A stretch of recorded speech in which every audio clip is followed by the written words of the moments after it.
Hi guys, Coach speaking, the author of Forex Broker Killer. Sorry for taking long. I'm almost 30 minutes late because of network issues, but I've managed to solve them. Yeah, so today I will be talking about part 3 of my story, ne? And precisely it's basically everything from 2017, and I'll try to think about everything in detail just so majority of you guys could understand where I'm going with this, from 2017. Okay, yeah.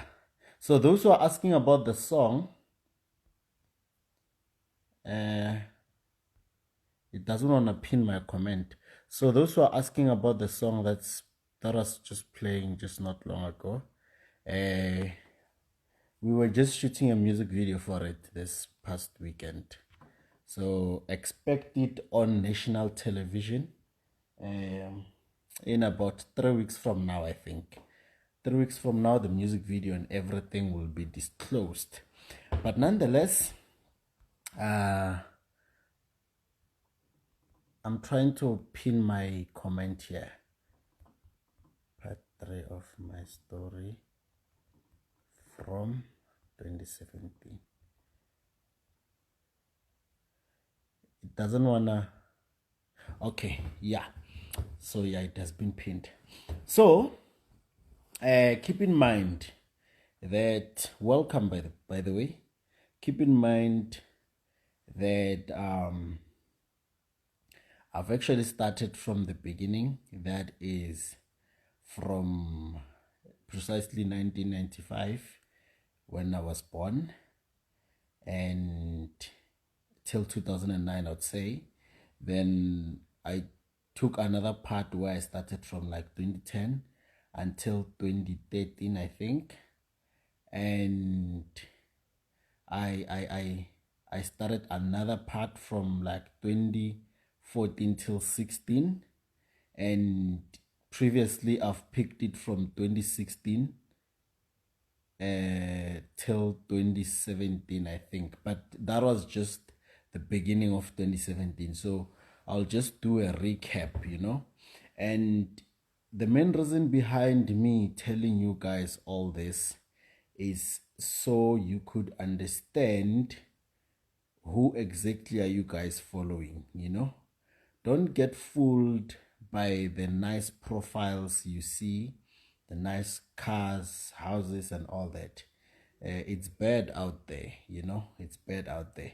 So don't just be fooled by the lifestyle that you see currently, because you guys follow people because of the lifestyle that attracts you. You don't really care about the real character of that person. You care about the lifestyle, And I'm trying to build a foundation with you guys whereby you get to understand and know who exactly are you following, or who exactly are you gossiping about, if you are gossiping, Now, I'll this is actually uncensored, I will put everything as raw as it is. As raw as it is, because I present myself to you guys as raw as I am. No edits. Trust me, I present myself to you guys as raw as I am. Right? Now, keep in mind, the recap of 2016, that was when I've actually pushed throughout the trading journey, with giving up then there. But I just kept on going eventually. And one of the most, I would say, one of the main reasons why I'm where I am today is because of what we call love. It's because what we call relationship. If it was not because of a relationship, I don't think I would be the person that I am today, The very same relationship that broke me is the very same relationship that built me, So I will be talking about love more often, because I think that was my key concept when it comes to success. Keep in mind, I've only made it because I was trying to prove a point, I was trying to prove a point to this lady that I am not a failure, So I know there are some of you guys who are getting cheated on right now as we speak. You are getting cheated on by your girlfriends, most commonly because you don't have anything to provide. Women nowadays, they want you guys to give them something. So if you are unable to do so, therefore they consider you broke, and most probably they will cheat on you with a forex trader. That's just the reality. So we just look at these relationships on social media. People are in love, and right now we know what's happening behind closed doors. We know the kind of DMs we get behind closed doors. You'd find a person sending you a message. When you go through their profile, they're in a relationship, but you could see for this person, they want money. They don't care about anything else, So yeah, I pushed because I was trying to prove a point that I'm gonna make it, So if they are cheating on you right now and you don't know about it, it's most probably, I'm not saying that people who have money, they can't get cheated on. I'm not saying that, but it's most common that when you don't have money, your woman is going to cheat on you, because let's face facts, guys. The love that you're giving her doesn't pay bills. I've learned that. That's why from that moment I told myself that, you know what, I am going to run after money. I am going to get money. Love will follow. Love is a good thing, but it will follow if it follows, you know. So I've lost the woman that I thought I loved with my entire life due to failing in terms of hustling. Everything that I've touched used to fail and all that. So she left me around that time because I was not the guy for her. But keep in mind, I was not the guy for her, but I was giving her the best love ever. But at the end of the day, no matter how good the sex is, no matter how you make her smile, laugh, no matter how hard you try, at the end of the day, money plays a huge role in everyone's life. Money plays a huge role in a relationship. Now, I'm not talking about money and relationships from a far-fetched area, in a sense that I'm talking about things which I don't know. I'm talking about things which I see on a daily basis. Money plays a huge role in a relationship. Most people will tell you that no, it's not about money. It's a lie. I'm telling you, money. If you are telling me, you right now, you are a guy, you are telling me that now my girlfriend, I mean, loves me for who I am. You are right. She loves you for who you are, but she has given you a certain target which she might personally not be aware of. That if this nigga doesn't make it during this period, I'm moving on. You know, so it's like that. It's always wise for us guys to run after money. Women will follow after. You know, when you have money, it's more like you go into a garage with nice cars. You just pick which one you want. I want that one. Nah, this one is too small. I want that one. You understand? It's more like that. You can only do that when you have money, when you have access to things, right? So if you are running after women currently with no money, trust me, you're not going anywhere, my friend. Your girlfriend, the things she's doing for money behind the scenes, the things she's doing for money behind the scenes, it's not my place to tell, but make sure that you get money. So relationships, love is one of the reasons why I made it. I don't want to lie. The poverty state that I was in at that time, it used to push me to work hard, right? But it never pushed me beyond my limits. It used to push me, yes, to work, but it never pushed me beyond my limits, you know? So it's only that relationship which pushed me beyond my limits. Now, the next person who's watching, there's going to be something that you care about that you're going to lose, right? Or most probably you might have lost it. Let that be your reason why you want to push extra, push extra. Regardless, just push, because without getting hurt, there's no way a person could just easily change, especially when it comes to success and all that. We have to lose it all in order to see that now it's time to wake up, So that's what happened overall with me in 2016. But I've hustled, as I've told you guys, that I was looking up to certain traders and all that in the industry. I've learned a lot from them. I've tried pushing for myself, right? And then I managed to do so. 2016 year end, I've had my own money at that time. And when I had my own money, that's when the university was actually chasing me. I think it was like for the third time. But the only difference between that time and back then was that I was willing to be chased. I didn't care anymore, Now I got chased. 2017, that's when my journey actually started. My journey into building the character that I am today, I would say.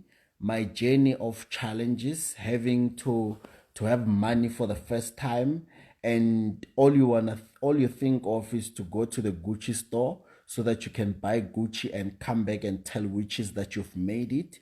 I was at that stage whereby I could just be on top of the roof and scream that witches, even though you have bewitched me, so that I don't graduate, but either way, I've made it in life.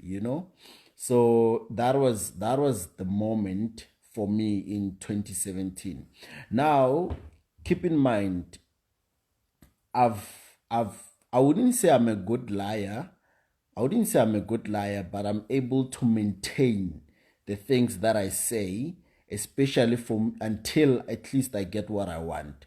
So I was able to maintain the fact that I will be graduating, uh, hiding the truth from my parents that I'm failing and all that. So 2017, that's when I decided to keep clean. I decided to be honest.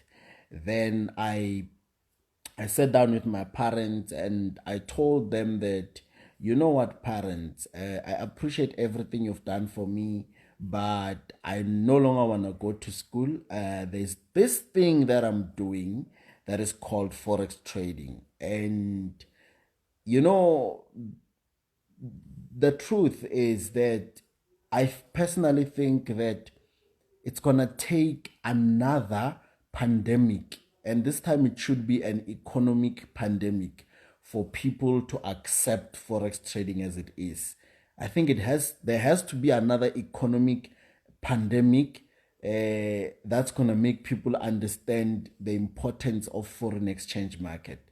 Because other than that, Forex trading is always clouded with bad publicity, with scams and all that. And mostly that comes from us, myself included, in the industry. I'm not going to pretend as if I'm an angel. I'm not. So people judge the industry based on us. What is it that we do? How do we live our lives and so forth? And therefore, continuously so, we have managed to destroy the industry to an extent that when the community hears the word Forex trading, the first thing that comes to their mind is a scam. That's the first thing that comes to their mind. And it's not always the case. I can give you my word. There is actually nothing wrong with trading on its own. The only problem with trading is us, the people who are representing trading. And I know for sure we are very good at selling people dreams, myself included. We are very, very good. I would say that is one thing traders excel in, selling people dreams. But this is different.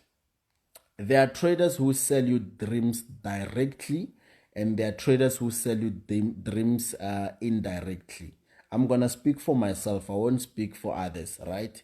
When you look at me, when you look at the profile, you look at the cars, you look at everything, and you automatically, I've sold you a dream. Automatically, the first thing that comes to your mind is that if I join this guy, I'm going to be like this guy. You understand? But I didn't come to you and say, now I will be selling you dreams. No, it's just you, the way you view me and the way you think about how I do my things. Automatically you think, or if I join this thing now, I'm gonna make money. I'm gonna be like those guys.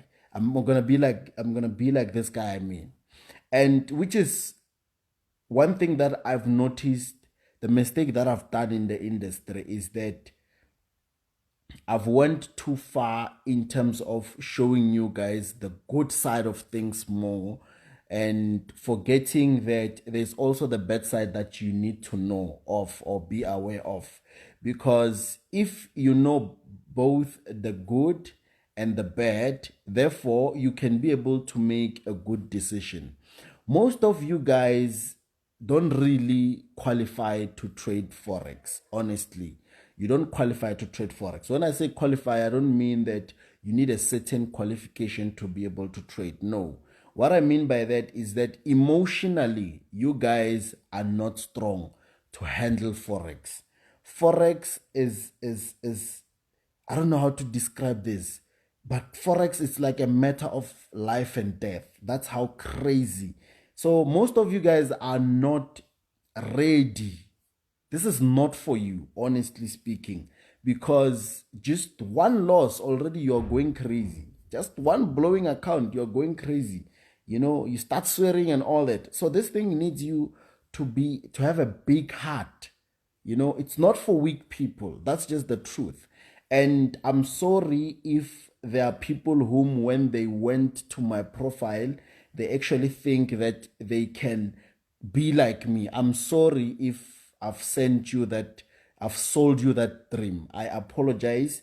I was deliberately not aware, you know, but the truth is that Forex trading is not for everyone. You can get inspired by what we do, how we do our things, but it's just a fact, given fact. You can't be like me. You can't be like me. Maybe I need to get it out there. There can't be another coach. You know, there can't be, I'm the only one. You can't be like me. That's why traders who compete with me, they never go anywhere in life, because there's always going to be one me, you know? Now, when I told my parents about the industry, Forex trading in general, they've rejected it, right? And coming to think of it, since my parents rejected this, uh, I'm asking myself, had I listened to my parents, where would I be right now? Could I ask myself that question? Had I listened to my parents when they told me not to continue with this thing, where would I be right now? I'm asking myself that question every day, you know? And it doesn't make sense, because parents are supposed to be, there are people who are supposed to be supporting you throughout the journey and all that, right? Imagine blowing an account and you cry to your father, and then he comforts you. You imagine how nice that would be. But now you're blowing in an account and you can't tell anybody about it. So precisely, it's eating you alone. It's eating you inside alone, you know. So most probably, I don't know. I don't know, but I would be working. Maybe I would be a car guard. Just maybe I would be a car guard. Maybe I would be a garden boy. Maybe I would work at ShopRite. Maybe I wouldn't even be working at all. You know, maybe I would even be in jail. Who knows? You never know what a person can do when they get pushed by poverty. You know, so I'm asking myself that question every day. The reason why I ask myself that question, that had I listened to my parents 2017 when they told me to leave this thing, where would I be, is because of this. Today, the same parents that told me to leave trading are the same parents who are calling and asking, how did I trade today? You know, life can be tricky at times. Now they're asking me, son, how did you trade today? Now this simply means that now they support me, right? Which is a good thing. They support me, they understand me. But yet still, the same people who said, I must not go that route. Now, it takes me back to reality. People will never understand your plans in life. They can never understand your plans until you make it.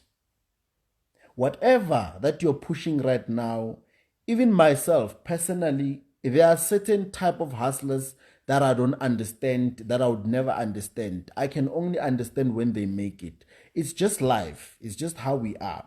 So by me telling you this, I'm showing you that sometimes, you see, when it comes to your own dreams, it doesn't even have to be Forex related. It can be anything.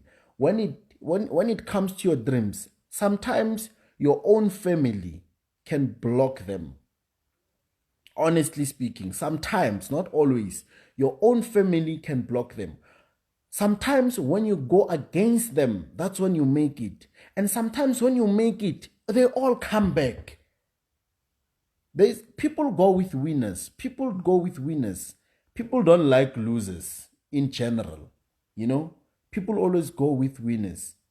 And I can't blame my parents for not supporting me in this journey, because this is a disease which we as Black people have. The system, it's a disease.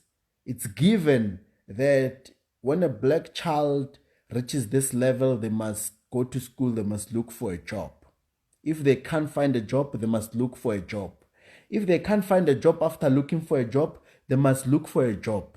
If they can't find a job after looking for a job, they must go to the Sangoma so that the Sangoma can help them look for the job, and the Sangoma will still want money. The same money, the reason why you're looking for a job is because you need money. And you need to go to a Sangoma which you're going to pay money to. Money which you don't have, so that the Sangoma can help you look for a job. And that Sangoma at the same time does not even have a job. The Sangoma himself or herself doesn't have, it's tradition, it's the system. It's stuck within us, and I feel like it's up to us, our generation, and I'm willing to be the first. And the decisions that I'm taking today, the decisions that I'm making today, they might have consequences. When I'm speaking of consequences, I'm referring to, remember how apartheid was in our country, right? How apartheid was in our country, whereby certain politicians fought for our freedom, and along the process they made sacrifices. Along the process they've lost themselves and all that. So I'm willing to be the sacrifice just so that people can have their eyes opened. No matter what happens to me, I'm willing to be that first guy, who breaks the code, who breaks the system. If there's any guy who has done it before me, then I'm probably the second, but I'm there. I'm gonna form part of the statistics which change the whole system, the whole game. It's tricky, guys. Life is tricky. Now 2017, after I've told my parents they've disapproved, I've never, I don't remember making my mother cry, but that day she cried, right? My mom cried. My father was deeply disappointed. And I don't blame them, right? I don't blame them. It's because of this. You see, when it comes to something that I believe in, I don't need your opinion. I'm going to repeat. With me, that's just my nature, right? It's just who I am. If I believe in something, I don't need your approval. I don't care what you are to me. When it comes to what I need to achieve, I don't care. I repeat, I don't care what you are to me. You might be my father, you might be my mother, you might be my uncle, my friend. When it comes to my dreams, what I believe in, I don't care what you think. I don't care about your opinion. Right? Maybe that's one of the reasons why I'm a winner. I risk too much. And risking too much simply means that there's no guarantee that you can make it. It's either you make it or you don't. Simple, just like that. So I've disrespected my parents from that day when I told them that, you know what, with or without you, I'm taking this journey and I don't care what you think. It's very disrespectful, I know, but I've got to be honest with you guys so that you can understand the character that I am. Some of you guys are going to go through that. You're gonna fight with your parents. You're gonna fight with your family for what you believe in. It's just life. But I can assure you, once you make it, it's gonna be like nothing happened. Nothing happened. It's gonna be like clean. Everything will be. Yes. So I've started disrespecting my parents from that moment. I'm not proud that I did, but I'm proud that I stood up for myself. You know, there's a moment whereby your parents are telling you, they're not asking you, they're telling you that you are not doing this. And I stood up for myself. I said, whether you approve or not, I am going to do this. And I did it. And I fought with them and I did it anyway. Now, after making it, now they are supporting me. But why didn't they support me from the word go? It doesn't make sense. Doesn't make sense. Why do they have to support me when I make it? Doesn't make, just like you guys only followed me because you had people talk on the street that, oh, there's this guy who's doing these things, you know. You only followed me because I've made it. Had I not made it, you wouldn't be here. That's just the truth. You guys wouldn't be here. You wouldn't be wasting your data watching me. You're watching me because you know you're going to learn something. That's just life. People want winners. People don't want losers. It's just life, you know. And you've got to be a man. That's why I'm telling people that Forex will teach you to be a man. You will start thinking like a man at the age of 17. And to your parents, that's very disrespectful. They will even disown you. Now, they've disowned me financially. They've disowned me. But here's the thing. You are a parent. You are disowning somebody who almost has almost 100,000, I would say.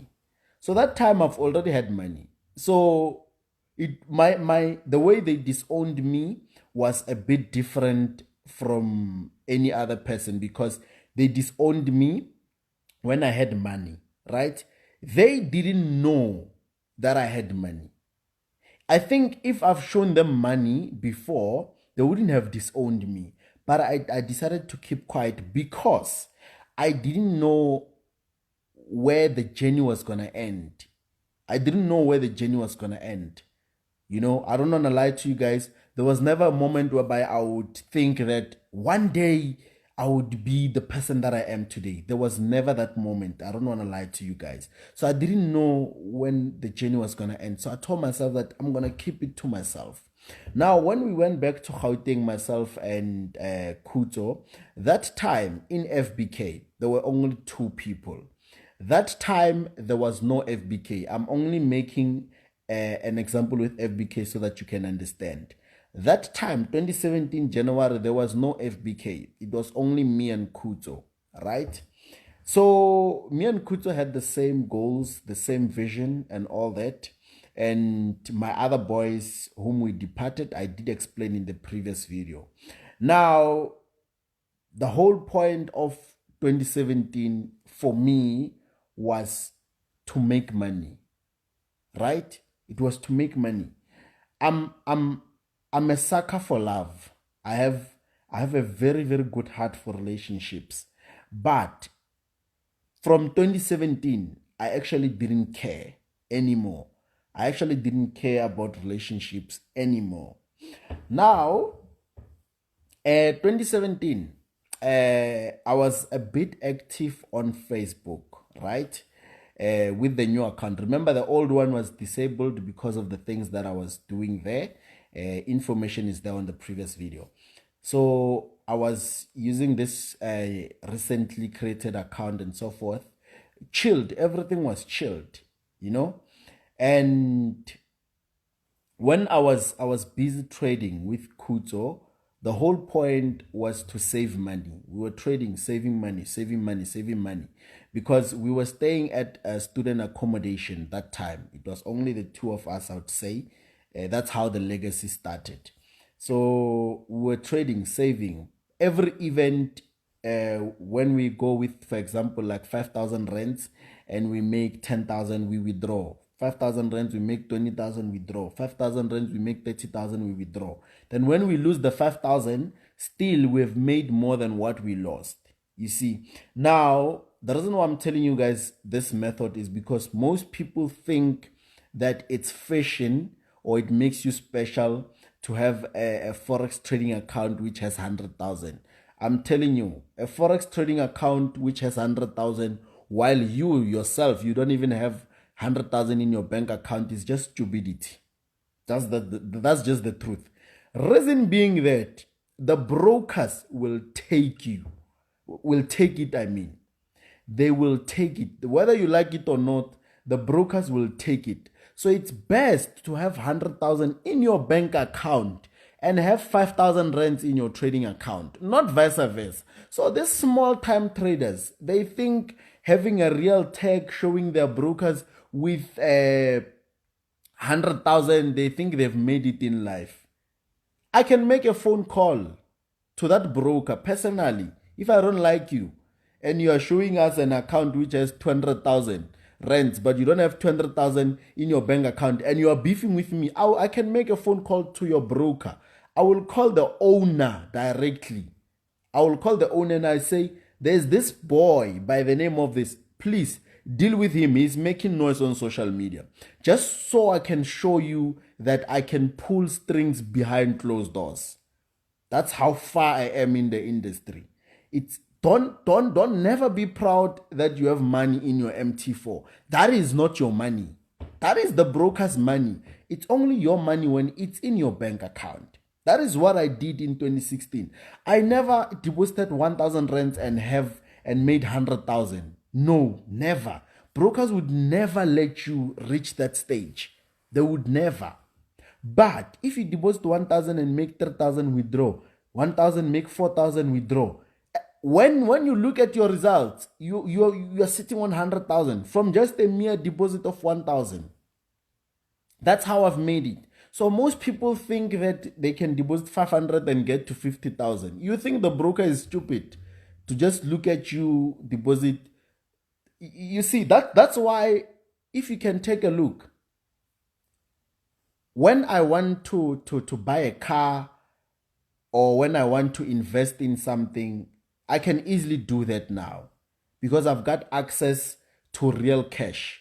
Now, these small time boys, they can't even afford a simple thing because they are rich on the MT4 because they are trying to prove a point to the society that they can make money.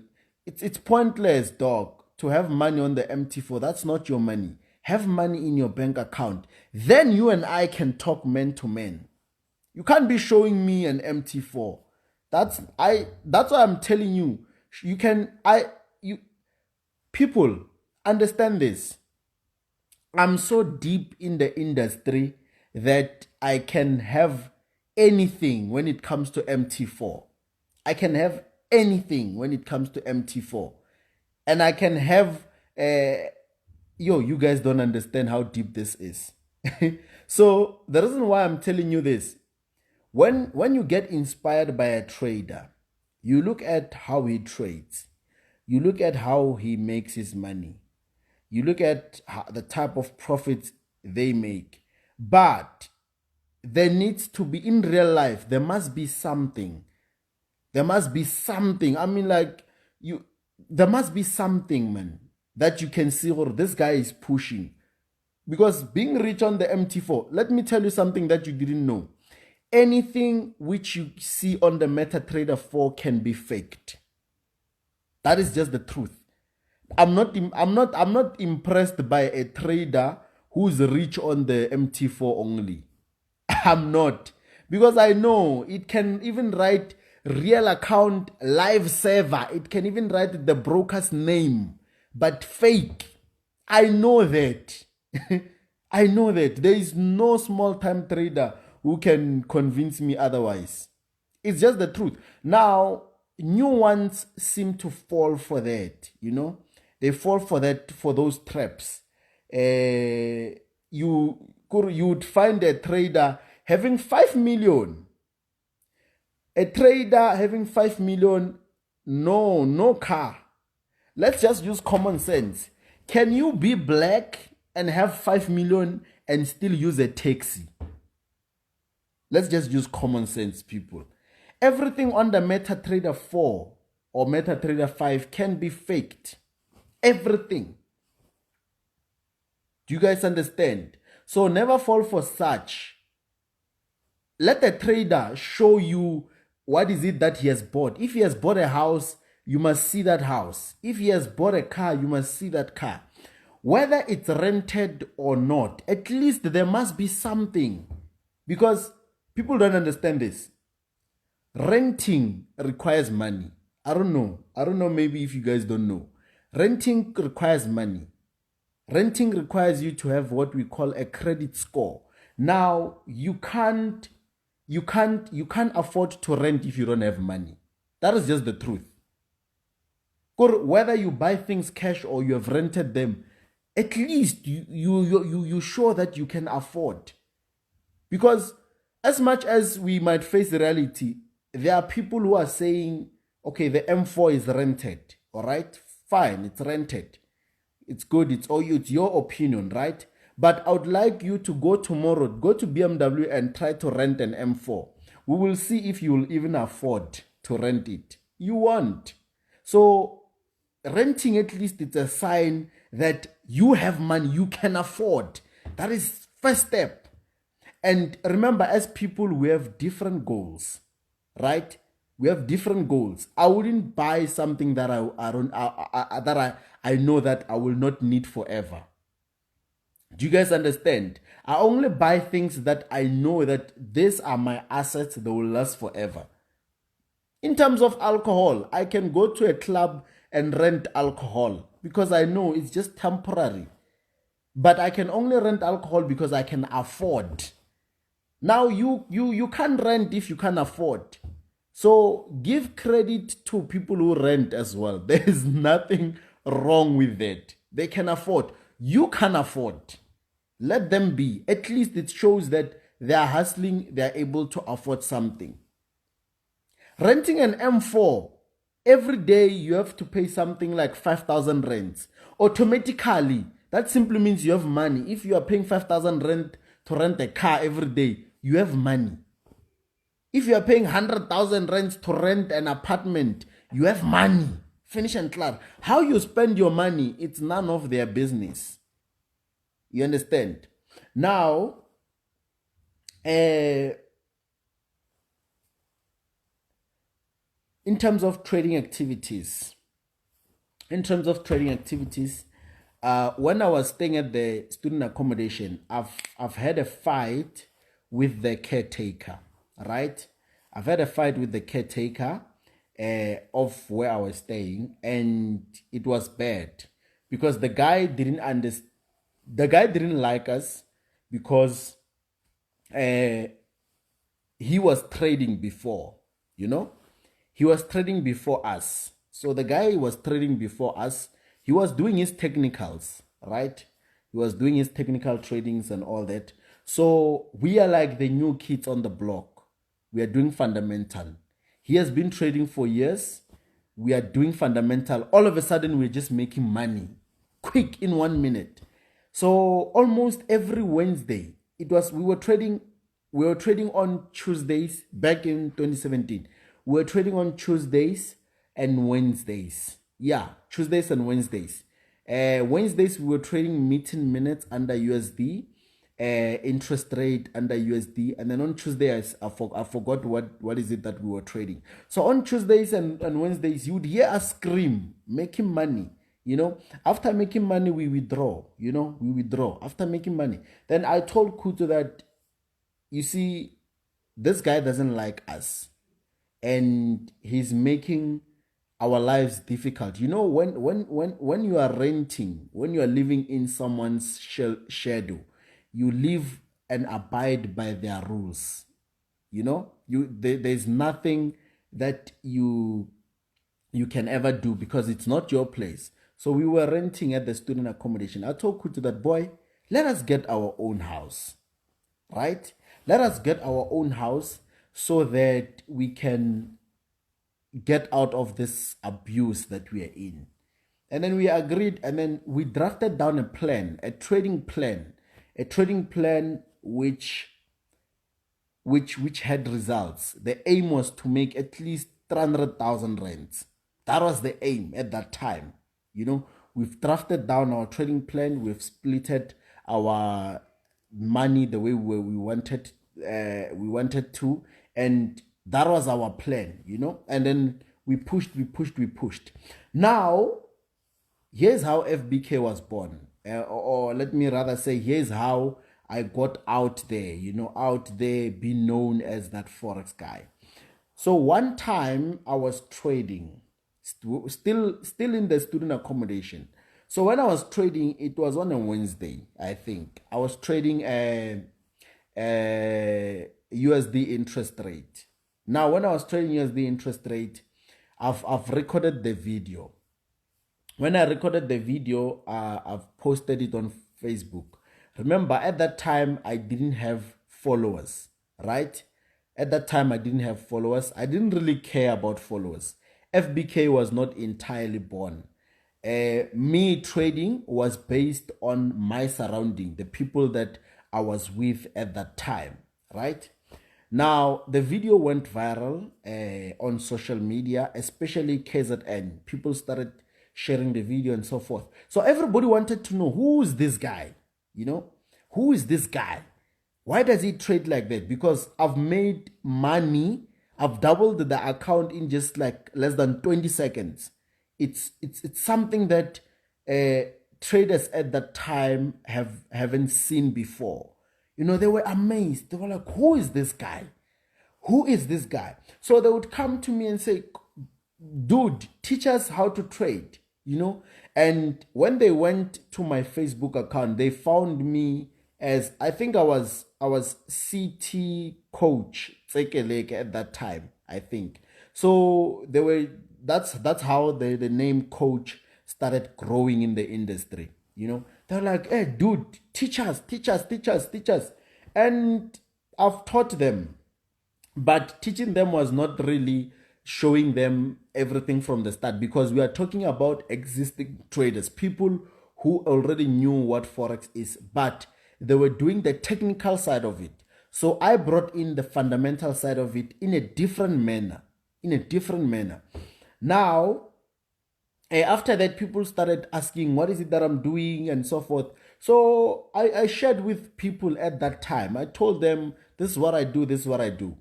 They've done it. Now, the problem, here's the problem.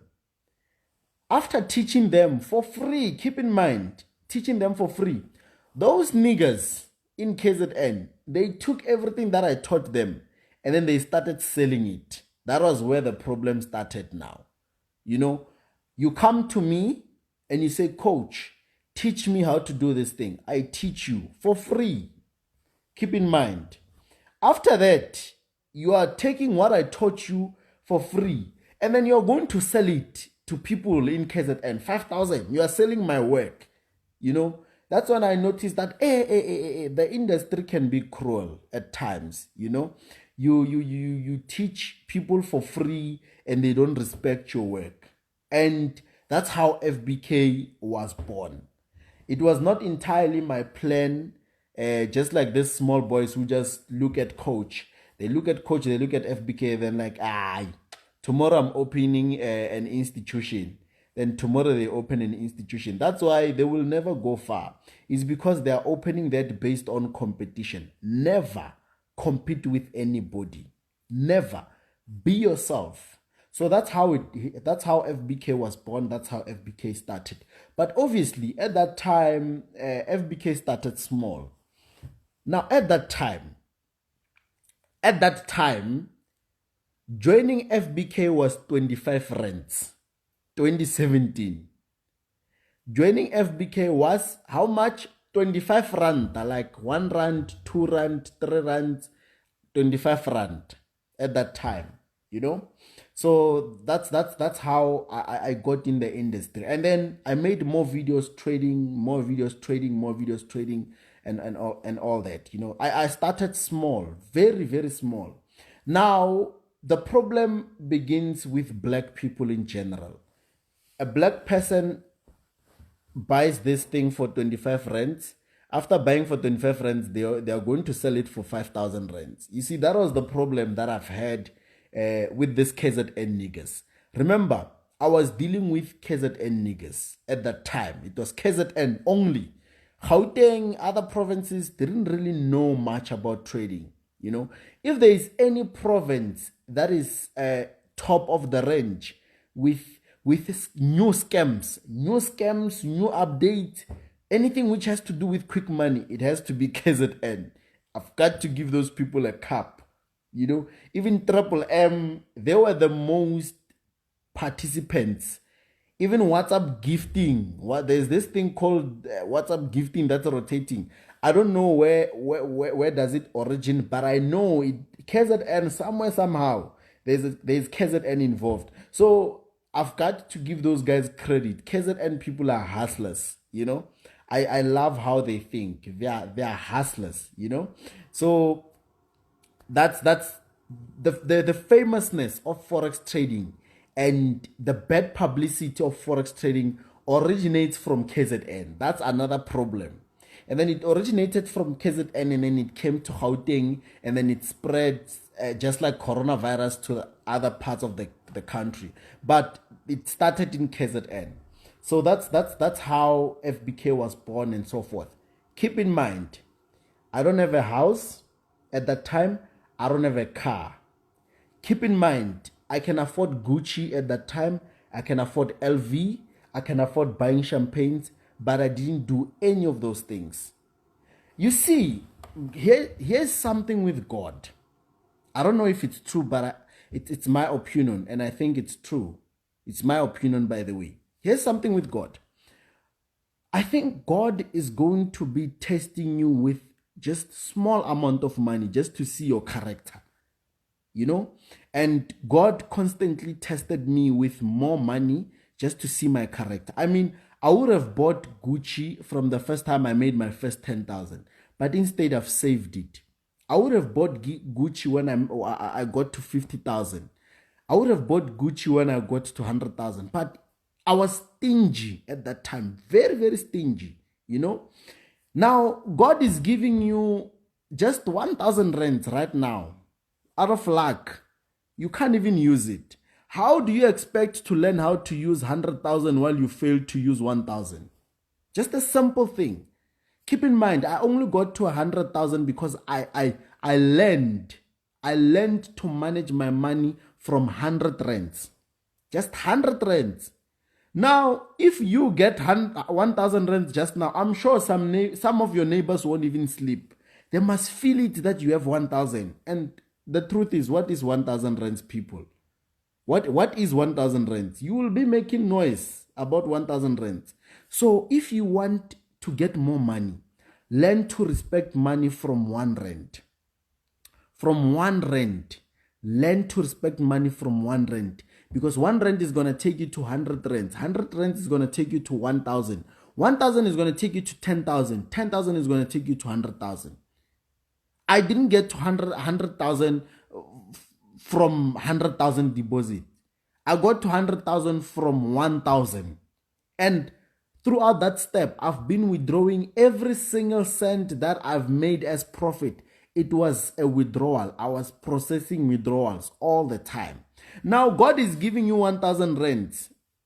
God is giving you 3,000 rands. God is giving you 5,000 rands right now. The first thing that you think of is to buy a PlayStation. The first thing that you think of, you buy a PlayStation, you buy a FIFA CD, you sit all day playing FIFA. You can't even think of saving that money. Keep in mind, I can buy PlayStation right now. I can buy everyone who's on this live video right now PlayStations. Everyone. You get a PlayStation. You get a PlayStation. You get a PlayStation. Everybody gets a PlayStation. Why? Because I can afford to do so. But most of you guys tend to buy things that you can't even afford. That is the main problem. That is the main problem. You're buying things that you can't afford. It takes me back to what I told you guys. Most never wish to be anyone on social media. Most of these people that you see with huge followers, good lifestyle, these people are poor. You guys have no idea. These people are poor as fuck because they constantly need to do certain things so that they can maintain that standard. With me, I don't have to wear Gucci so that you can take me serious. Who are you? Eh?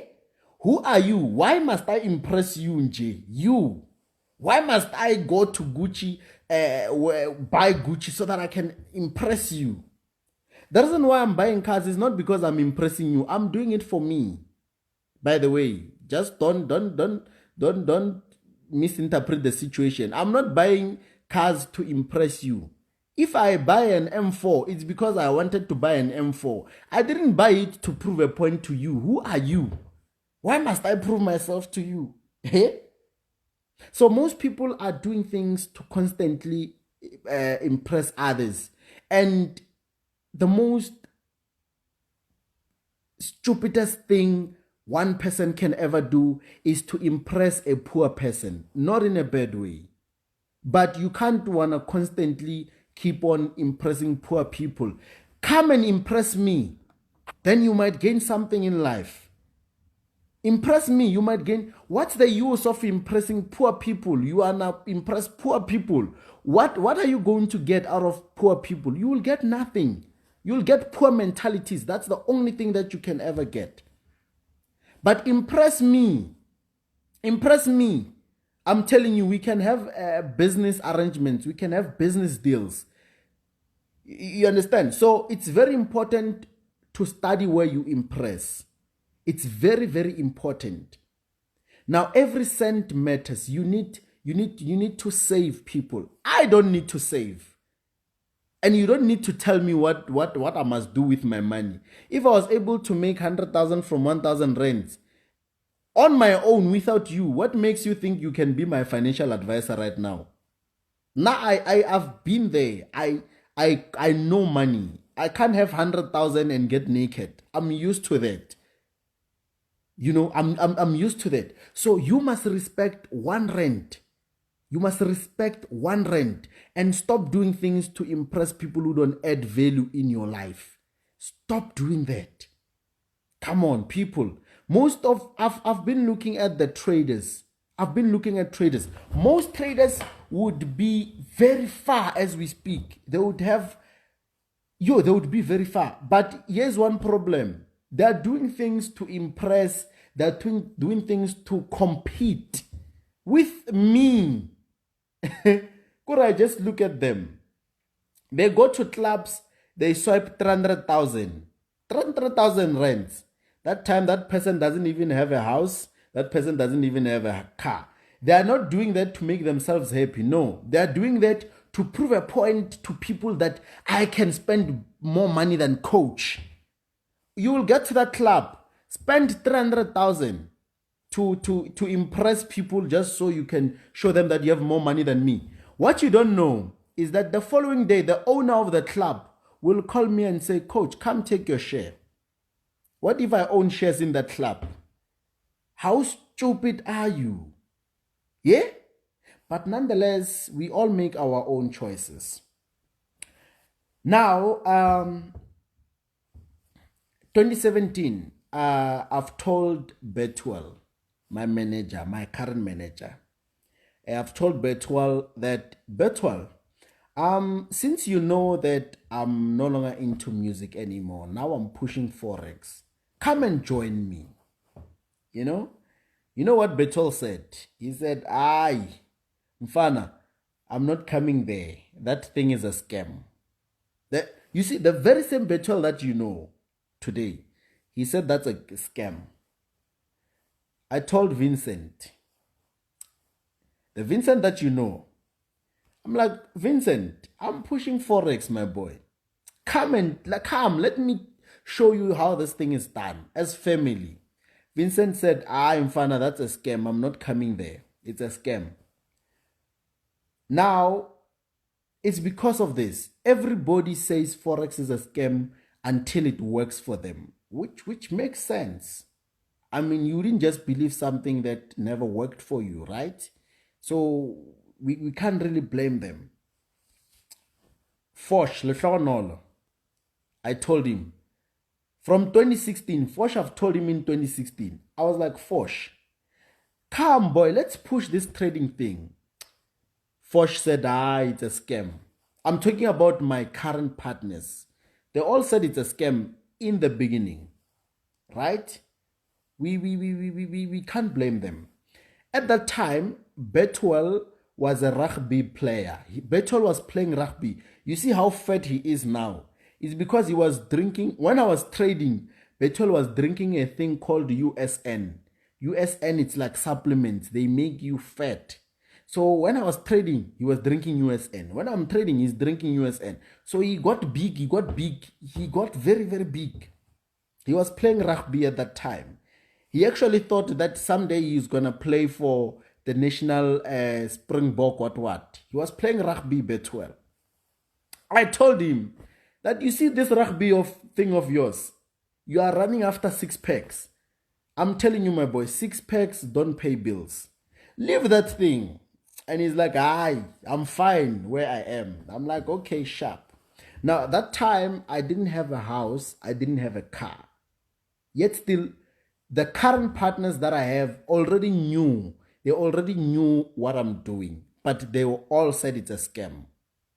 Now, this simply means that even your surroundings, people you're with right now, will say it's a scam until you make money and now they want money from you. That's life, unfortunately. There's nothing we can do. It's part of life, you know?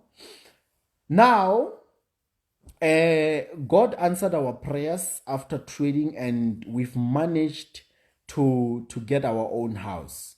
We've been planning for that since month end January, early February 2017. Getting our own place and all that, you know. Now, back to relationships. Remember, the reason why I've pushed hard, I've pushed further, I've pushed hard and all that was because of the relationship that I was in at that time. So the girl, when she left me, she told me painful words and all that, which broke me, obviously. And that was the reason why I made it. And she left me in October, right? October, November, December, I was precisely single. January, that's when I started to come back to consider having a relationship when I was making money. So I found this small girl. I think she was about 18 years old at that time, but doing matric, and I was about 21 years old. She was 18, I was about 21, somewhere there. Yeah, I think I was about 21 years old. She was 18. So I found this small girl, and I told her that, look, baby girl, I come from a bad relationship, right? I'm not sure if I will be able to open up my heart to be in a relationship because of what I've been through, you know. But at the same time, I just need to feel loved at the same time. So we agreed and we entered into a relationship. That was somewhere around January with this small girl. When I say small girl, I simply mean that she was cute, she was tiny. You see those cute, tiny, beautiful girls, you know? I didn't want, because the one who hurt me, the reason why I went for a small girl was because the one who hurt me was actually more matured. You know, when a woman is 24 years, it's like she's 35 years when it comes to her ways of thinking.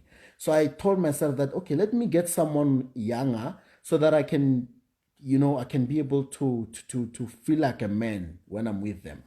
So I've decided to go on Facebook and post about the relationship. 2017, I've posted about the relationship. I've posted her that's my new girlfriend, you know. Remember, now my life is starting to pick up now. And I'm starting to make money, you know. There's hope, you know. So I've posted her, I'm like, my new girlfriend. So what happened? That girl who broke my heart, the main reason why I'm successful even today, she has seen it somewhere, somehow, because people were talking. She came to me straight and she told me that I'm fucking with her now. Now I'm fucking with her. And I'm like, what are you talking about? Dude, you dumped me. You left me. Now you are coming back and you're saying I'm fucking with you. What do you mean? She's like, you are cheating on me. I'm like, hey. This girl. So it's more like she dumped me the year before, and when she sees me getting into a relationship and it looks exciting, she comes back and she says I'm cheating on her.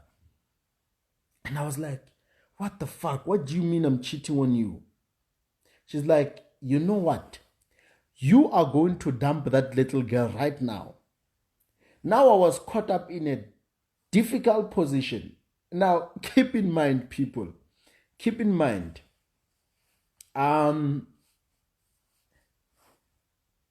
this girl in 2017, I still loved her, right?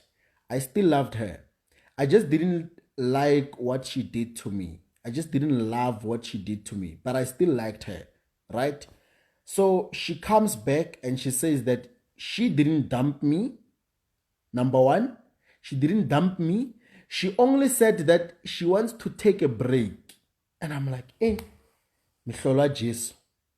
So you didn't dump me. You wanted to take a break. She said, yes, now you're going to leave that little girl. Now, out of love, I did. I left the little girl. I told her that, baby girl, it was nice having you for like a week. I think the relationship was about a week old or something like that.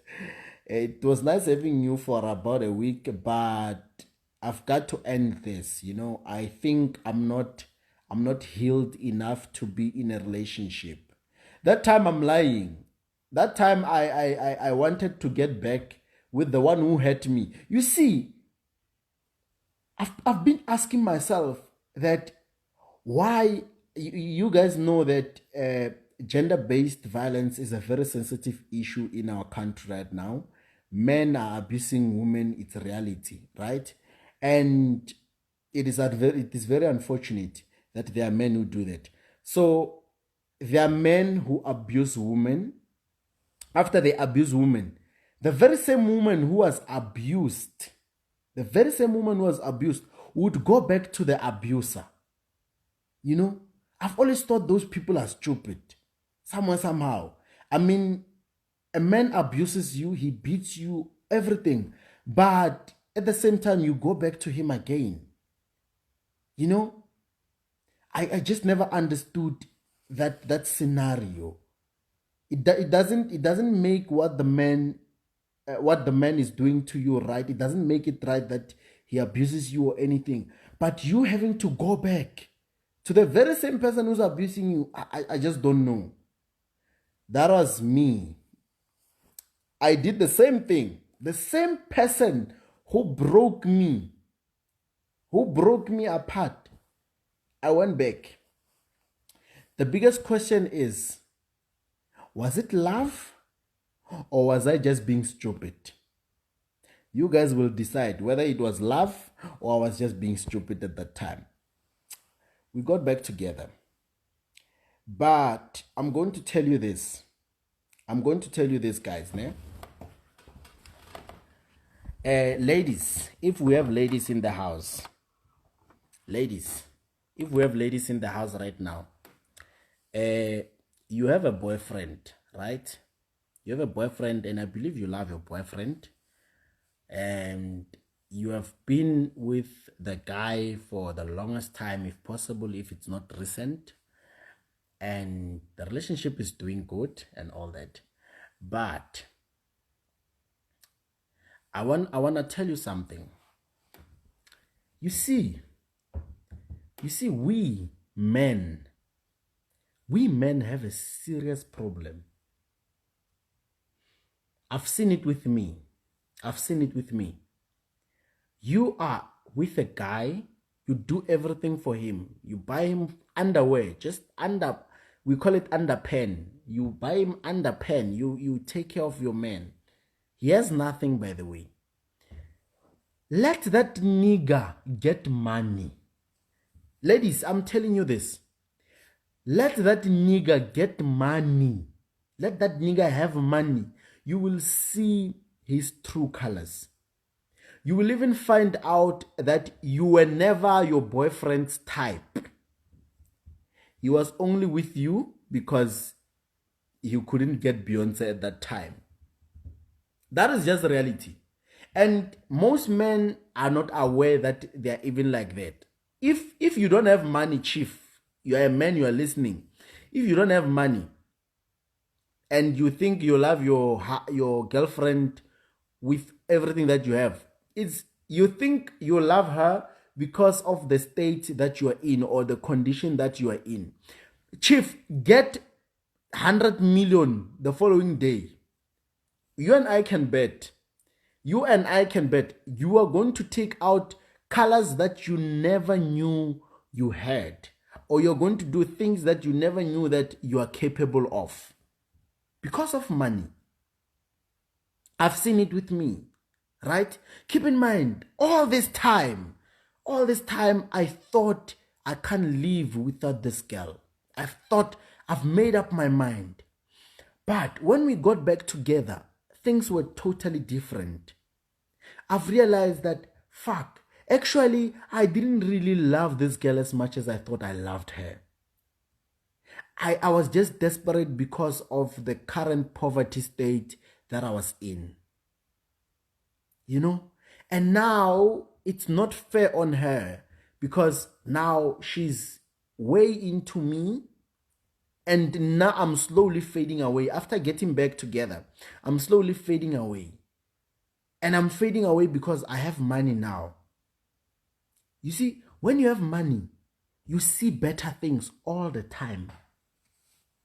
When you have money, you see better things all the time. All the time. You can't see the end of women. There's always going to be something better all the time. And being in love when you're poor and being in love when you have money, total two different things. Right now, if I'm in love, it's genuine. It's genuine because I've got money. If I get 100,000 tomorrow, I will not change on my girlfriend. I've got money already. But it will be different for a poor guy to get 100,000. You will see his true colors. So in that relationship, at that time, I've seen it that actually I didn't love this girl as much as I thought I did. That was just the truth. Because now, when you have money, it's like there are certain valves. I don't know if a brain has valves, but let's just assume a brain has 6 valves. When you're poor, only one valve is opened. That is why poor people have one thing in common. When it comes to anything which has to do with financial freedom, they label it as a scam. It's because when it comes to poor people, keep in mind, I was once one of them. Deep inside, I'm still poor. Deep inside, I'm still the same poor guy. It's just that now I have access to things. It's like poor people have one valve that's opened. The reason why I say they all have one valve that's opened is because of this. How they think and how people with money think, it's totally different. Totally different. But once a person gets money, slowly, the valves are opening. The second valve opened. The third valve opened. Now, I had 3 valves opened. Betwell still had 1 valve. Foch still had 1 valve. Vincent still had 1 valve. 1 valve, I mean. So now when I'm there, they are there. That is just the truth. I can never think the same way as a person who's poor. But when I was poor, I was thinking in the same manner as everyone else. I was just like that. That is why even today on social media, poor people are the ones who are always attacking the rich all the time. You hardly see incidents whereby a rich person is attacking another rich person. Instead, they are friends. It's because they have 6 valves opened. So hustle until all your valves are opened. And it's just said that certain Forex traders, they have 1 valve opened and a half. It's not even 2 valves. You can just see that this one, One valve is open, that's just normal, and then there is a half as well. The second valve is not opened as yet. You can see. So there are steps. How I think now is totally different from how I used to think in 2017. How I used to think in 2017 is totally different compared to how I used to think in 2019. So every time, every process you learn, you improve. So I would like to confirm that now I have 6 valves opened. But most of the people still are on one. We all started on one. So slowly, you will adjust. Slowly, you will adjust. We can't really blame them, you know. Now, where was I, Kana? Where was I? What was I talking about? Because I think I talk too much, I even forget. Oh, yeah. So I've in that relationship, things were no longer the same. I no longer had time for her. She would complain all the time. Keep in mind, before then, I used to be the one nagging her, showing her love, checking up on her and all that. When I had money, everything changed. I didn't care anymore. I honestly didn't care anymore. And when she would want to have sex, I would say no. When I had money, I would say no, I don't want to have sex. But when I was poor, I wanted to have sex every day. You see, poverty and sex, same WhatsApp group. Because, I mean, when you're poor, just tell me, what is it that can make you feel good about yourself when you're poor? Besides family. Is to get laid. You must have sex. That's the only thing which is going to make you feel better. So at that time, I had money to make me feel better. I didn't need sex. But when I was poor, I was running after her. Please, give me some. I'm hungry. I want to eat. Because that was the only thing that I was good at. So I would say my sexual performance when I was poor and when I had money, it has dropped with more than 80%. How I used to have sex back in the days, it's no longer the same as how I'm having sex now. It's no longer the same. Which makes sense for the first time in my life. Now I get to understand why people with money, most people with money, their women, they're always cheating with broke guys. It's because broke guys only know one thing. Only one thing. Broke guys only know one thing. They excel in one thing. That is their expertise. Money, dollar. Mara ye. Kor motho tla uja o kare wa feta. O tla uja. Moshimane o tlhoka tšhelete o tla uja. O tla uja. Ausi o tla jiwa. But Rena with a purpose in life. We make love one round. Then I sleep. I tell you that, babe, let's make love. We make love. And I can decide to come after a minute. There's nothing we can do. Are you going to take me to court that I came in 1 minute? After all, I'm Mr. 1 minute strategy. I can decide to last for 15 minutes, 30 minutes. I can decide. I'm in control. It's about me before you. Then after making love, we sleep. And I tell you, I'm going to tell you, baby girl, I'm not a sex robot. I am not a sex robot. We are going to hit one round. Then in the morning, I've got an important shareholders meeting. If I remain up all night, I won't concentrate. One round, I sleep. In the morning, I go and make money. Broke nigga, 8 rounds. I used to be like that. So that's what happened in the relationship. She started running after me and I was not there anymore, right? And I started seeing beautiful women. You see, when you have money, you start seeing beautiful things more. And I wonder, sometimes I sit down, if there are any of my exes watching, you may forgive me, in advance.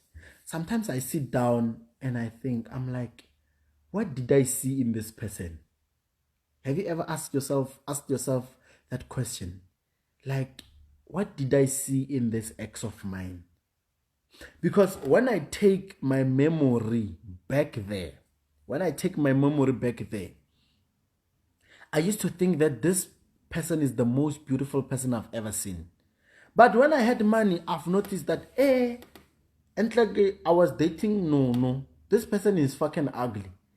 But because of the conditions that I was living in at that time, I was unable to see such. So if you want to see beauty, have money, you will see everything. So I was starting to see beautiful women, better than her in everything. Personality, intelligence, looks, everything better than her 100%. And I was asking myself that if I was not able to see all these things at that time when I was still in love with this person, at that time when I didn't have money, poverty is the main enemy in life. When you're poor, you can't see clearly. Have money, you will see. You will see what you deserve. That's why I'm telling you, ladies, your boyfriend, let the nigga get the money. You will see his true colors. You will see hey, Mara, it's fine. Now, I told her that, you know what, baby girl, honestly speaking, I can't do this anymore. Now, before I did that to her, so that was around March 2017. Myself and Kuto managed to get a small house. If you've been following me for the longest time, you'd remember it. A small house in Soshanguve, you know. We got a small house in Soshanguve. It was a 3-bedroom house. It was just me and Kuto only. Betuel still had one valve. Vincent still had one valve. All of them. They were saying Forex is a scam. My own friends. Now, the most important person throughout my story is the guy who introduced me to Forex. Now, even the same guy who introduced me to Forex, I've tried more than once, more than twice, more than 5 times to convince him that, dude, come back to the industry that you have introduced me in. I'm making money, and he didn't want anything to do with it. He said it's a scam. It's a scam.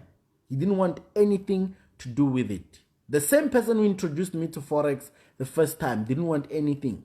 Now, I've learned that people only believe in winners. Therefore, it makes sense when you are hustling right now. You are hustling alone. When you are hustling, to show that your hustle is real. You see this thing of WhatsApp gifting. Everybody is doing it. That's not hustling.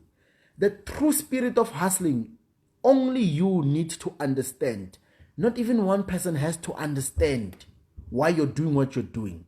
It needs to be exclusively available to you, exclusively understood by you only, not the society. The society doesn't need to approve. You understand that? That's why it's very important to believe in your own dreams. I see so many people. Now I can easily destroy so many people's dreams. I can hear with the way they don't have confidence. People come to me and they're like, Coach, we see your story, we are inspired, but we are losing now. Do you think we should give up? If I say yes, give up, that person will give up. But the truth is, when it comes to hustling, you don't need me to tell you that you must continue. Because even myself, I can also block your own success. I can tell you that, hey, Chief, stop selling Herbalife, and you'd find that Herbalife was your only way to success. I can block your own dreams. That is why when it comes to hustling, when it comes to your dreams, you don't need anyone's approval. Even your parents, they don't need to understand or approve. Just do it anyway. It's you. You understand? So I've given the guy who introduced me to Forex countless opportunities to join me. Let us build this together. He said no all the time. And then I let him be because he had his own reasons why he was saying no and so forth. Right? And I have my own reasons why I'm pushing. The only thing that I did was that when I was pushing and trying to get my friends and my family into trading, I didn't tell them how much I was making. I just told them as an idea just to test waters. And all of them, they were not interested. Right? Now, myself and Kuto got our first house in Soshanguve. No car. We had no car at that time. We didn't have any car. Keep in mind, we've managed to get our first house. Now, March, we went home to our parents, right? Remember, myself and Kuto were financially disowned by our family. We went home and I sat down with my parents, my mom and my dad, and I said, Mommy, Daddy, first of all, I would like to apologize for how I left home. You know, when I was leaving home in January, we didn't have a good communication scenario. You know, I was angry, and you guys were angry as well that I left school and so forth. And I understand your frustrations because you want what's best for me. But now I came to tell you. Actually, here's the funny thing: when I went home in March, when I asked to sit down with my parents, they actually thought that I was going to say, Mom, Dad, I would like to apologize for overruling your decisions, for thinking that I'm a man. I would like to apologize for trading Forex. That thing is a scam. It's not working. Therefore, I would like to go back to school. That's what they thought. And now I was not calling that meeting so that I can tell them that. No. I told them that, you see, I regret the way I talked to you guys as my parents, but I don't regret the decisions that I've made for myself. We had the argument again. We fought again, but this time it was light, you know. This time was light. My mother was shouting that you are disrespectful. You think you have life figured out. You are a small boy. I mean, that's why I got the term small boy. That's why I call others small boys. I've got it from my mom. So you think you've had life covered, this thing of yours. It's March that time. And I told them that, you know what? I can see that even today, you still don't believe in my own dreams. Mom, Dad, it's fine. It's fine. I will not stop. I will not give up. I don't need your permission. Then we fought again.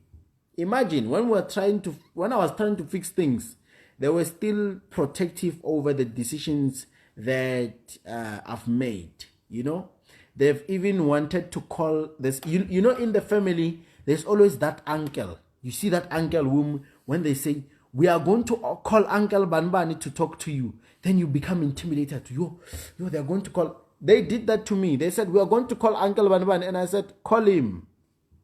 Call him as well. I will tell him the same thing. The one uncle whom they know that I was scared of and respected a lot, they threatened me to. They threatened to call him so that he can put me back on track. I told them that you see that uncle you're talking about. He's a small boy, but I'm kidding. I didn't say he's a small boy, but yeah, that uncle you're talking about, he can't change my mind. He can't do anything as well. That's when they see that, hey, this boy is serious with this trading thing, hey? I was very, very protective. Very, very, very protective over what I do today. That's why even today I'm still very protective because only I understand what I've been through to get to where I am. You can't just come out of nowhere with your fake Gucci and tell me that I'm fake. You are coming here with a fake Gucci and you are telling me that I'm fake. Who the fuck are you? You are wearing things that you can't even afford. I can buy the whole shop. Personally, I can buy the whole shop, give you all the clothes.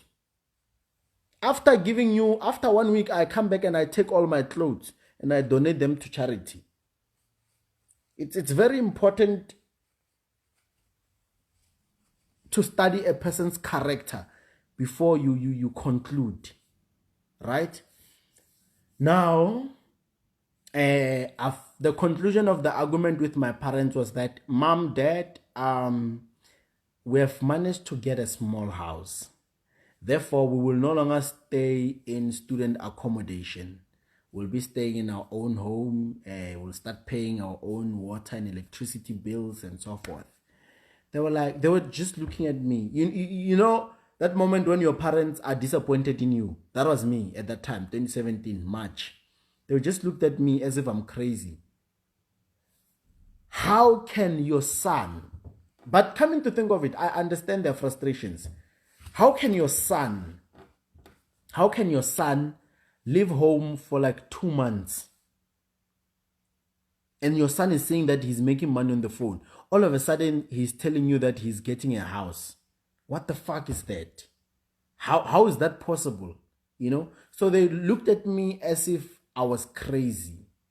And I was like, okay, it's fine. Mom, Dad, it's fine. You don't believe in my dreams. You don't support my dreams. I'm good. It's fine. So I went back to Gauteng with Kgopotso when school reopened. And the time I was home, I told Lehlonolo.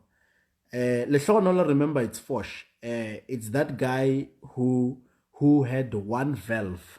He had one valve which was opened at that time. So he said Forex was a scam at that time. I told him when we were home during that time, I'm like, boy, how's it? He's like, I'm good, boy, and you? And then I'm like, what are you pushing in life? He's like, I'm fine now. I'm pushing entrepreneurship. I'm pushing my small businesses. I'm trying to make a restaurant and so forth. And I'm like, what if I told you that whatever amount of money you are making in that restaurant, you can make it in 1 minute? Then he said, boy, it's impossible. He told me that, boy, it's impossible.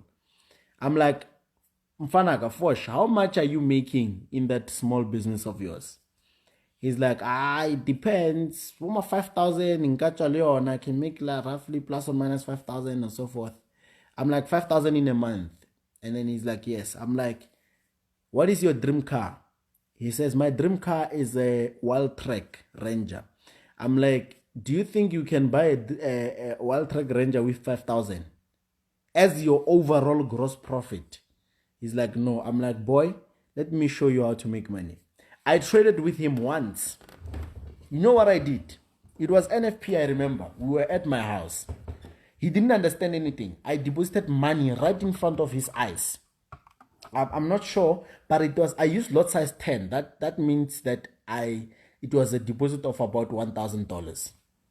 And I made $5,000 from I was using XNES. No, it was not XNES. Was it still? Oh, it was XM. I was using XM at that time.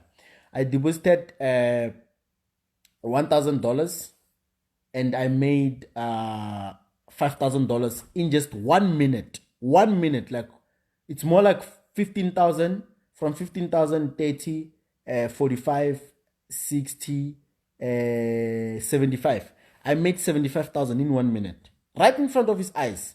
And I always tell FBK members, students, that you must always watch Forex trading related movies. There's a movie called The Wolf of Wall Street or something like that. Ne? In that movie, there's a scene whereby a guy who's a random employee asked this guy, what is it that you do for a living? This guy told him that I'm a trader. I'm a broker. He was a broker in that movie. I'm a broker. And then the guy asked him, how much are you making a month? And then he said, I make about $60,000. And then that employee was like, if you prove it to me right now that you are making this amount of money, I'm calling my boss and I will tell him that I quit immediately. It's the same scenario which happened between me and Fosh. After he sees that 75,000, I've processed a withdrawal. Then I I got a confirmation in the evening. I sent him the confirmation. On Tuesday, the profits, was it on Tuesday or on Thursday the following week? The money came in and I showed him. And then he's like, you know what, boy? I quit. Whatever that I was doing, I quit. But my ways of quitting is not necessarily giving up on the business because I genuinely love my businesses. But I'm going with you wherever you're going, boy. I was like, really? Are you sure? He's like, yes. So you're no longer saying it's a scam. He's like, I'm no longer saying it's a scam. And I'm like, what do you say about people who are saying this thing is a scam? He's like, it's because they haven't seen what I've seen. So it's reality. You'll only say it's a scam if you haven't seen what I've seen. You understand? You'll only say it's a scam if you haven't seen what we traders have seen. That's what happened. Now, I told him that, boy, when we go back to Gauteng, I'm going to be moving in. Myself and Kuzo are going to be moving in a new home. We are no longer going to stay with students. They don't qualify to stay with us. He didn't believe. And he's like, boys, I have to see this one. When you go back to Gauteng, please tell me. Don't leave me. When you go back to Gauteng, don't leave me. I was like, don't worry, boy. I got you. We went back to Gauteng. We moved in. We moved in the new house. First house. No car. Nothing. Social nguve. That is why even today, when I'm bored, there are two places that I go to. Even today when I'm bored. I go to Harankua, I go to Soshanguve. Why? Why do I go to those places? It's because I'm reminding myself of where I come from. And that's what keeps me going. Me reminding myself where I come from always motivates me that I come from far. I cannot give up. No matter what people say, no matter what haters say, no matter what Twitter witches say, I can't give up. I come from far. I always visit those places randomly just to remind myself that, you know what, I've been through a lot. It takes me almost 2 hours or so to get to those places, but I can drive randomly so just to remind myself. The same street that I was walking on dreaming I would pass with an M4 convertible today. And people, when they look at me, they say, this guy is bragging. Why is he coming to Kasi to show us his car? I'm not coming to Kasi to show you my car. Dude, who the fuck are you? Who the fuck are you? Why must I come to you? What? I don't prove my point to anyone in this world. I can only prove my point to people who have money. If you don't have money, I don't have to prove myself to anything. So most people think when I'm at the Kasi, I'm trying to show them that I've made it. No, when I'm at the Kasi, I'm reminding myself. It's about me. I'm reminding myself of where I come from. Never put yourself in my business. I don't know you, Chief. I don't know you. You don't own this Kasis. I can go to any Kasi. I'm not there for you. I'm there to remind myself because I was once there. It's not about you. I'm not doing this to impress you. I'm not buying cars to impress you. Nigga, you're nothing to me. I'm not doing this to impress you. How? Why would you say that I'm bragging or I'm trying to impress you? Who the fuck are you, dude? You don't know half of the things that I've been through. Batum, this guy. You'll hear them with confidence. I'm FBK, he has made it. Chief, I'm not coming to Kasi for you. I'm not doing this for you. You are nothing in my life. You might be something in your own life. When it comes to me, nigga, you're nothing. You feel me? You're nothing, nigga. It's about me. I'm reminding myself that I was once here. Now, don't conclude that what you see about me on social media is about me showing you that I've made it. No, I've been posting when I was poor. I will post when I have money. I will still post. It's not about you. I'm not posting to impress you. You are nothing to me. Corey, I just want to put it on clarity because there are certain people who think that we or me, I do these things to impress them. Ha! Such nerve. Ha! Sure, alright. But anyways, we went back to Gauteng. I went back to Gauteng with a taxi, right? With a taxi. It was about 200 bucks to come back to Gauteng. And Fosh was left behind. He had some things to do. So he told us that he will come a week later. So we went back to the student accommodation. Now, the landlord at that student accommodation didn't know that we were leaving. Actually, when we were leaving, it's like we ran away. He only found out after we left. Because had we told, keep in mind, we didn't owe him any cent. Had we told him that we are leaving, he would have made our lives a living hell. That guy didn't want us.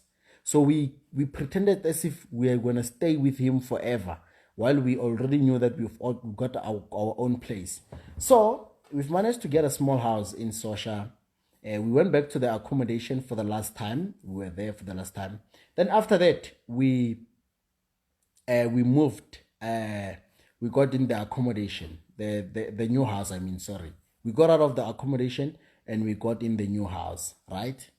When we got in the new house, the house was empty completely.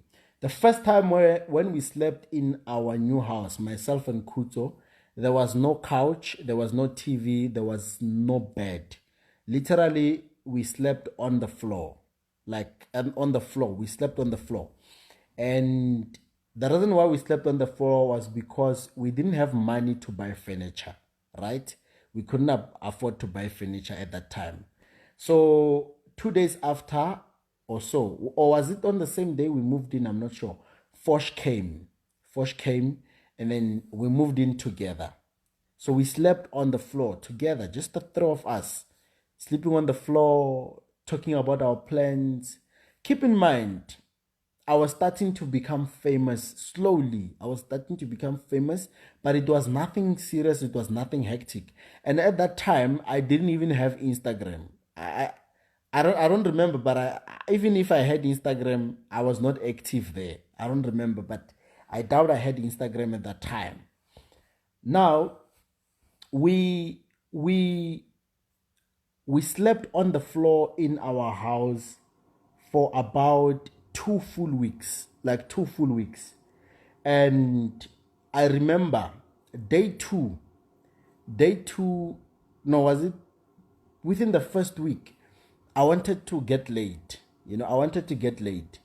Get laid, I simply mean have sex. I wanted to have sex because, as I've told you guys before, that when you are trading Forex, you must have sex often so that you can release the heavy load. It's normal. Forex traders have the right to have sex whenever they feel a need to do so. That's why I'm always masturbating, by the way. You guys won't understand. You will judge me. But it's fine. Now I know why I'm masturbating every day. I understand why I'm doing it every day. You will never understand. So I wanted to get laid, but the problem was that I didn't have a bed. So I told the girl that, you know what, baby girl, come man, we will work something out. So I got laid on the floor, like literally on the floor. It was quite a good experience. It was quite a good experience. So we stayed there at an empty house for like 2 weeks. Now, the third week, we were like, boys, now we need to buy furniture. Now, we went to a furniture shop and we did a quotation of 3 beds with, no, there was no headboard at the time. We did a quotation of 3 beds. We did a quotation of kitchen stuff, pots, everything. We did a quotation of television, PlayStation, and couches, and that table at the middle, that coffee table. We did a quotation of everything, and then everything costed us about 70,000 rent. We didn't have 70,000 rent at that time. So what we did, we said, okay, boys, what can we do to buy furniture? There's only one thing that we can do to buy furniture. That is to trade Forex, right? We deposited 5,000. Now, at that time, if you are a fundamental trader, there are 3 events under GBP. There is manufacturing PMI. I'm talking about fundamental events. There is construction PMI, there is services PMI. These three events that I'm talking about, they used to come on Monday, Tuesday, and Wednesday. And then in 2017, those events, they were guaranteed that you are going to make money if you know what you're doing. We knew what we were doing. Now we said, okay, the finisher, everything is gonna cost us about 70,000 to get everything that we want.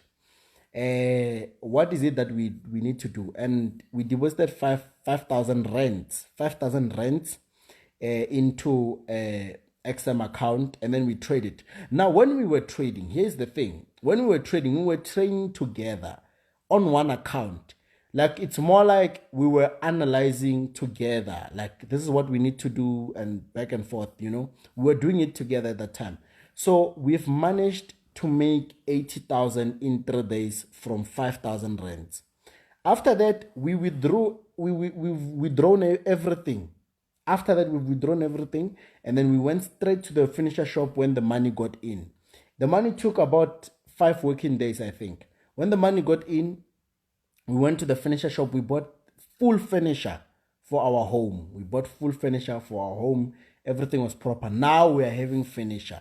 Now, when I want to get laid, at least I'll get laid on a bed, That is why today when people are talking nonsense about me, I always get angry. It's because they have no idea of the details, the detailing, what I've been through, So after that, that small house became a home. Now, I don't know how to cook. Kuto knew how to cook. Fosh loved cooking. So we've had an arrangement that I will wash dishes, Kuto will clean the house, and then Fosh will cook. So keep in mind, our duties at that time. I will wash the dishes, coach washing dishes.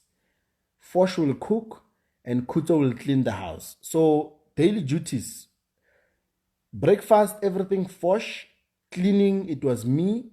Cleaning, it was Kuto. Washing dishes, everything, it was me. Today as we speak, right now as we speak, I've got a private chef. If you think I'm bragging, you are not worth it. Trust me, you are not worth it. I have a private chef today as we speak. I have an auntie. She washes all my clothes. She cleans the house. I've got a garden boy. Luckily, chef washes dishes at the same time. So if not, I was going to hire somebody who was going to wash dishes. And then after that, I have a personal driver. A personal driver simply means that somebody who is personally assigned to me. Today as we speak, right now, yet still I see people saying, coach is broke. I just look at them. Coach is broke. That garden boy who's working for me right now is your boyfriend. You are busy on social media. FBK is broke. I just look at you. And I'm like, oh my God. May the Lord bless you. You see, there are certain people who will say, this guy is bragging. I don't care about you. But hustlers will get my point that I used to be this person before. Now I'm this person. You understand? You'll get to understand my story, my journey. If you think I'm bragging, yes, I'm bragging. It's fine. It's fine, I'm bragging. But one thing you need to remember, you are not worth it. You are not worth me bragging to you. Who the fuck are you? Umangweni. Who are you? Let's start there. It's because most people love making themselves special in other people's lives. You can't just find me on social media and think that everything that I do it based on you. Everything that I say it based on you. But I'm doing this for me, not you. How? Now, the routine was lovely. I would sometimes I wouldn't have money. Sometimes I wouldn't have money to go to the mall. Like going to the mall was about 10 rands. I wouldn't have 10 rands to go to the mall. Ne? Would walk to Soshanguve Crossing Mall. Would walk to Soshanguve Crossing Mall. But now the difference was that we're walking to Soshanguve Crossing Mall, but we have a home. You understand? We have a home. We have a home. We have a place we call home. And my parents had to hear from people on social media that your son has his own home right now. And then they called me. They were like, "Why didn't you tell us that you have a home now?" And I'm like, "I came home to tell you that we are gonna be getting a house, and you were fighting me. So I've decided to keep my things to me. So if you don't support me in my journey, you will hear from people what I've achieved. You know, it's fine." So we used to walk to Crossing because we didn't have money for a venture. That was 2017, around May. 2017 around May. And here's the thing. People should understand that in my life, here's the truth. In my life, I've went broke many times. Countless times. Countless times. I've literally went broke. Even right now, as I'm talking to you, you might find that I'm broke. But you can't tell the difference when I have money and when I'm broke. Because if you are telling me that I'm broke, tomorrow I'm going to ask you, what is your dream car? You are telling me that it's an M4. And I'm going to ask you another question. What is your second dream car? You are telling me that it's a G63. Tomorrow I can go buy those cars. It's unfortunate that I already have them. So I've went broke several times, right? And I'm still gonna go broke. But there's a huge difference, Me being broke at that time, at least I've had a home, at least I've had money in my trading account. I just didn't have money to do certain things at that time, And around that process, of April and so forth, I've decided to get into a relationship, right? You see, me and relationships, hey, we are always like this. And like now, I deserve to get married. And like I deserve to get married. Pila pila. Hey, me and relationships. So, same WhatsApp group. So in 2017, I decided around April, I decided to get into a relationship. Keep in mind, that girl who hurt me in 2017, who came back in my life, she was seeing that I'm drifting apart, she's losing me, and so forth, And I've told her one thing. I said, "Baby girl, I can't do this anymore." Right? Just before I went into a relationship at that time, I can't do this anymore because I feel like I haven't healed. I haven't really healed from what you did to me, But I've forgiven you, meaning that I don't hold a grudge against what happened. I've forgiven you. But I feel like we cannot continue being in a relationship. In my head at that time, it's because I've seen better out there. You see, men are trash. It's true. Guys, it's true. Men are trash. I've seen it with me. I've seen some better things out there, And I wanted to taste different things. You see, it's because of this. Every day at that time, when I was poor, I was eating cabbage. Every day, cabbage. Eating the same thing over and over. Then sometimes that cabbage doesn't want to be eaten. Now I'm not eating anything. It's life, unfortunately. So I told her that this relationship is not working. Let's just end it. Then she said, no, we are not ending it. I can't live my life without you. It will never be the same. And I'm like, okay, baby girl, here's what we can do, right? What we can do is that we can be friends, right? We can be friends. And when we are friends, if you need a dick, you just tell me. I will give it to you, baby girl. But we are not in a relationship. Men are trash. Yo. So, she said, I will think about it, but I don't like it. I'm like, no, don't worry. I won't be in a relationship. It's just that I'm not in a good space to be in a relationship right now, you know?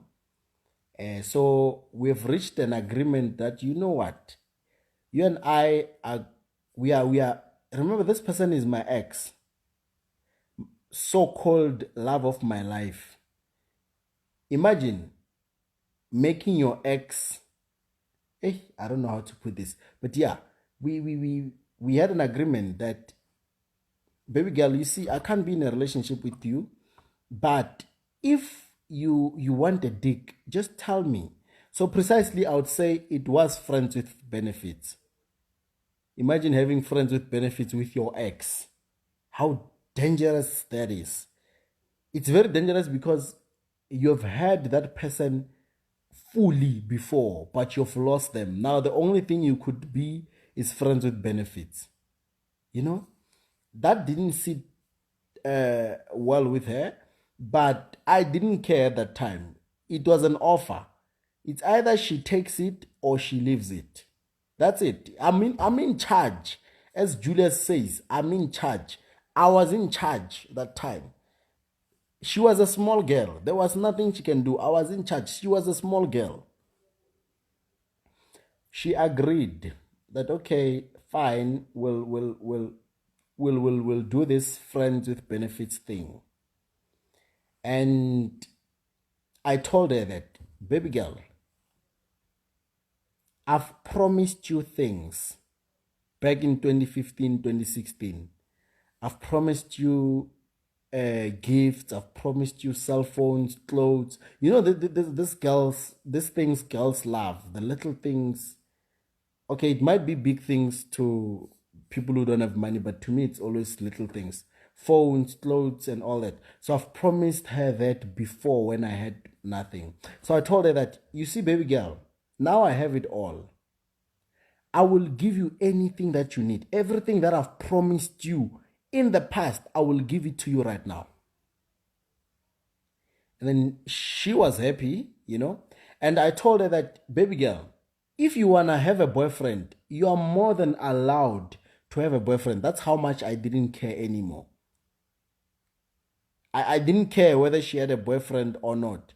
What I cared about was the guilt. You know, the guilt of having to spend your life with this person, and now you make it and you don't want them anymore, and you feel like you just have to keep them. You just have to do them a favor by just keeping them. So I did that. Men are trash, people. I was that. I was like that. So we had that agreement. So she would test me and say, Ash, I don't have clothes to go to school anymore. And I'm like, where are you? She's like, I'm at the campus. And then I would catch a venture. Keep in mind, I don't have a car. 2017. Catch a venture. I would go to Social Google Crossing Mall. I would call her, come. She would say, no, I don't have money for venture. I'm like, baby girl, stop any venture, even if it's empty. Tell that venture to bring you to Crossing Mall. I will pay for all the seats, even though you were alone. You're special, baby girl. She stopped the venture. She came to Crossing. The venture brought her alone. I paid for all the seats. You see, all the seats, even though nobody was sitting, I paid all the seats. I was very rich, people. Now I'm poor. I was very rich.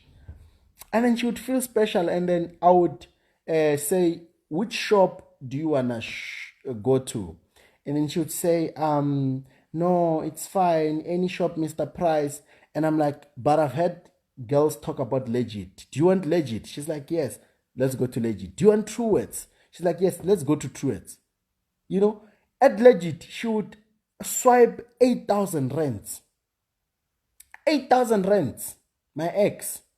Truworths, she would swipe 3,000 rands, anything she wanted. You know? And then when we go to the house, when we go back to the house, obviously, I'm coach. That's when I started being coach. I would find an empty venture and hire it, the whole venture, and pay for all the seats. I didn't have a car by that time. Pay for all the seats. The venture will take us straight home. You know, I used to treat her special. And then one time she told me that she doesn't have a phone. Keep in mind, I'm doing these things because I felt like I owe it to her that I need to make her happy, even though I can't be in a relationship with her, you know, because I've promised her these things, but things didn't work out. So I owe it to her personally. Not loving, not being in love with a person doesn't mean that you no longer care about them. I used to care about her, you know. I used to care about her. At the same time, I was cautious because she gave me the world's biggest heartbreak. But at the same time, that big heartbreak was the reason why I made it. So it's more like I thank her and I don't thank her. For my feelings, I don't thank her, but for my success, I thank her. So I felt guilty that I should take care of this girl. So she would come and say, I don't have a phone, my phone, what. And I'll say, you don't have a phone? She's like, yes. I'm like, let's go to crossing. I would get a venture again, go with her. I remember when I was buying her a phone, we went to game, and then at game they've grouped cell phones like from 500 to 1.5, 2,000 to 3,000, 4,000 to 10,000. I don't remember well. So I told her that, baby girl, from the beginning to the end, just choose any phone. She said, no, I can't. I can't do that. I don't. What if you don't afford it? I'm like, baby girl, choose a phone that you want here. There's nothing I cannot afford. Choose anything. Anything you want, baby girl. This is for you. She chose, it was J7. I remember. It was a J7. That time J7 was out at that time, I think. It was a Samsung J7. It was about 4.5, close to 5,000 rands. She took it and I swiped it just like that. Boom, cash. No installment. No rental. And then now she has a phone. Now she has a phone because of me. She has clothes. When she doesn't have grocery, I buy her grocery. Everything. I used to take care of that girl. After breaking up with her, when she wants dick, I would give her dick free of charge. Now I sell. If you want my dick, you have to buy it. I'm selling it. My dick is very unique now. I'm selling it. She used to get it for free. You see, this girl was special. You guys, hey, you guys don't understand. You guys don't understand. Now, time went by. She got a boyfriend. Right? When she got a boyfriend, we were still hanging out, talking and all that, right? She told me about it. She said, you said I'm allowed to have a boyfriend, right? And I was like, yeah. She's like, sometimes I know you treat me good and all that, but I just want to have that title relationship. So I've managed to find myself a boyfriend, but I don't love him. I just have him as a boyfriend, Jay. And I'm like, okay, it's fine, baby girl. You can have a boyfriend. I don't have a problem with that. I don't mind, And would go to Spare. Spare was a big deal at that time in my life. Like going to Spur was a big deal at that time in my life. This time, currently, I have a restaurant inside my house. I don't need to go to any restaurant. Anything that you eat out there, I can have it prepared for me, specifically in my house. I don't need to leave anymore. So Spare was a big deal. So when we go to Spare and I would look at the phone that I bought her, on the phone that I've bought her, she put herself and that stupid boyfriend. You see, woman, she put another man on a phone that I've bought her. Yet still, instead of me having jealous or getting mad, I was genuinely happy for her. Genuinely happy for her. But that nigga, he was a broke nigga. I don't know about now. That's what she told me, by the way. I'm not calling the nigga broke. That's what she told me, that the boyfriend is broke. That means the boyfriend is actually broke. So the nigga was broke. He was unable to help the girl there and there. And I used to help her a lot. Which takes me back to reality.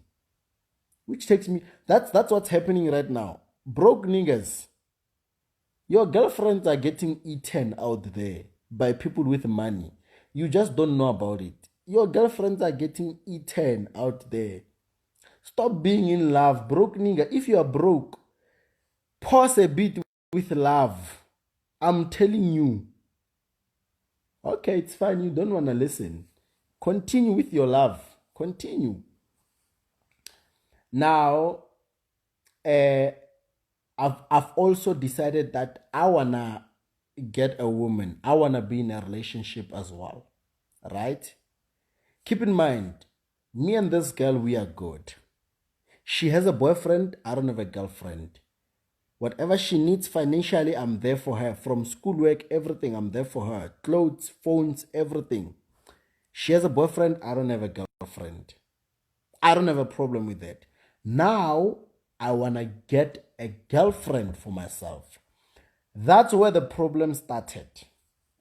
That is where the problem started, when I wanted to get a girlfriend for myself. So what happened was that I met this beautiful lady. You see, money, ne? And money will give you beautiful people. Yes, sis. Yeah, the yellow ones. Yeah? Money will give you a beautiful woman, a woman whom you would never thought you would date in your life. And which is true. When you're poor, you would never date such woman. Never. But when you have money, you can date them. And it's not a big deal. It's nothing. It's like we're used to it. You know? I found a yellow bone. Beautiful lady. Beautiful lady. And the first thing that I did was, I see people who are commenting saying it's Banbani. It's nobody you know. You don't know her. Our relationship was never public. You don't know her.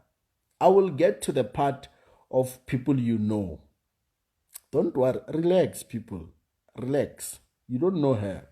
So I was like, wow, this girl is so beautiful.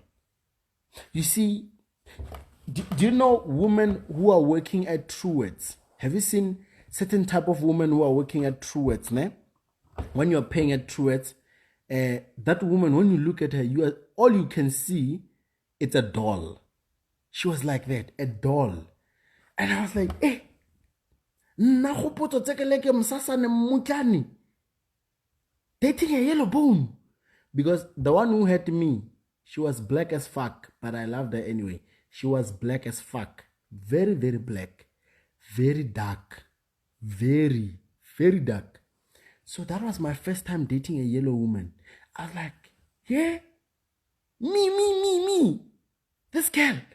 And I've seen it that, oh fuck, money runs the world. And don't get me wrong, I did not get this girl because of money. In terms of me having to splash money to get her, no. Personally, I have an interesting personality, right? That's what that's how I've managed to get her.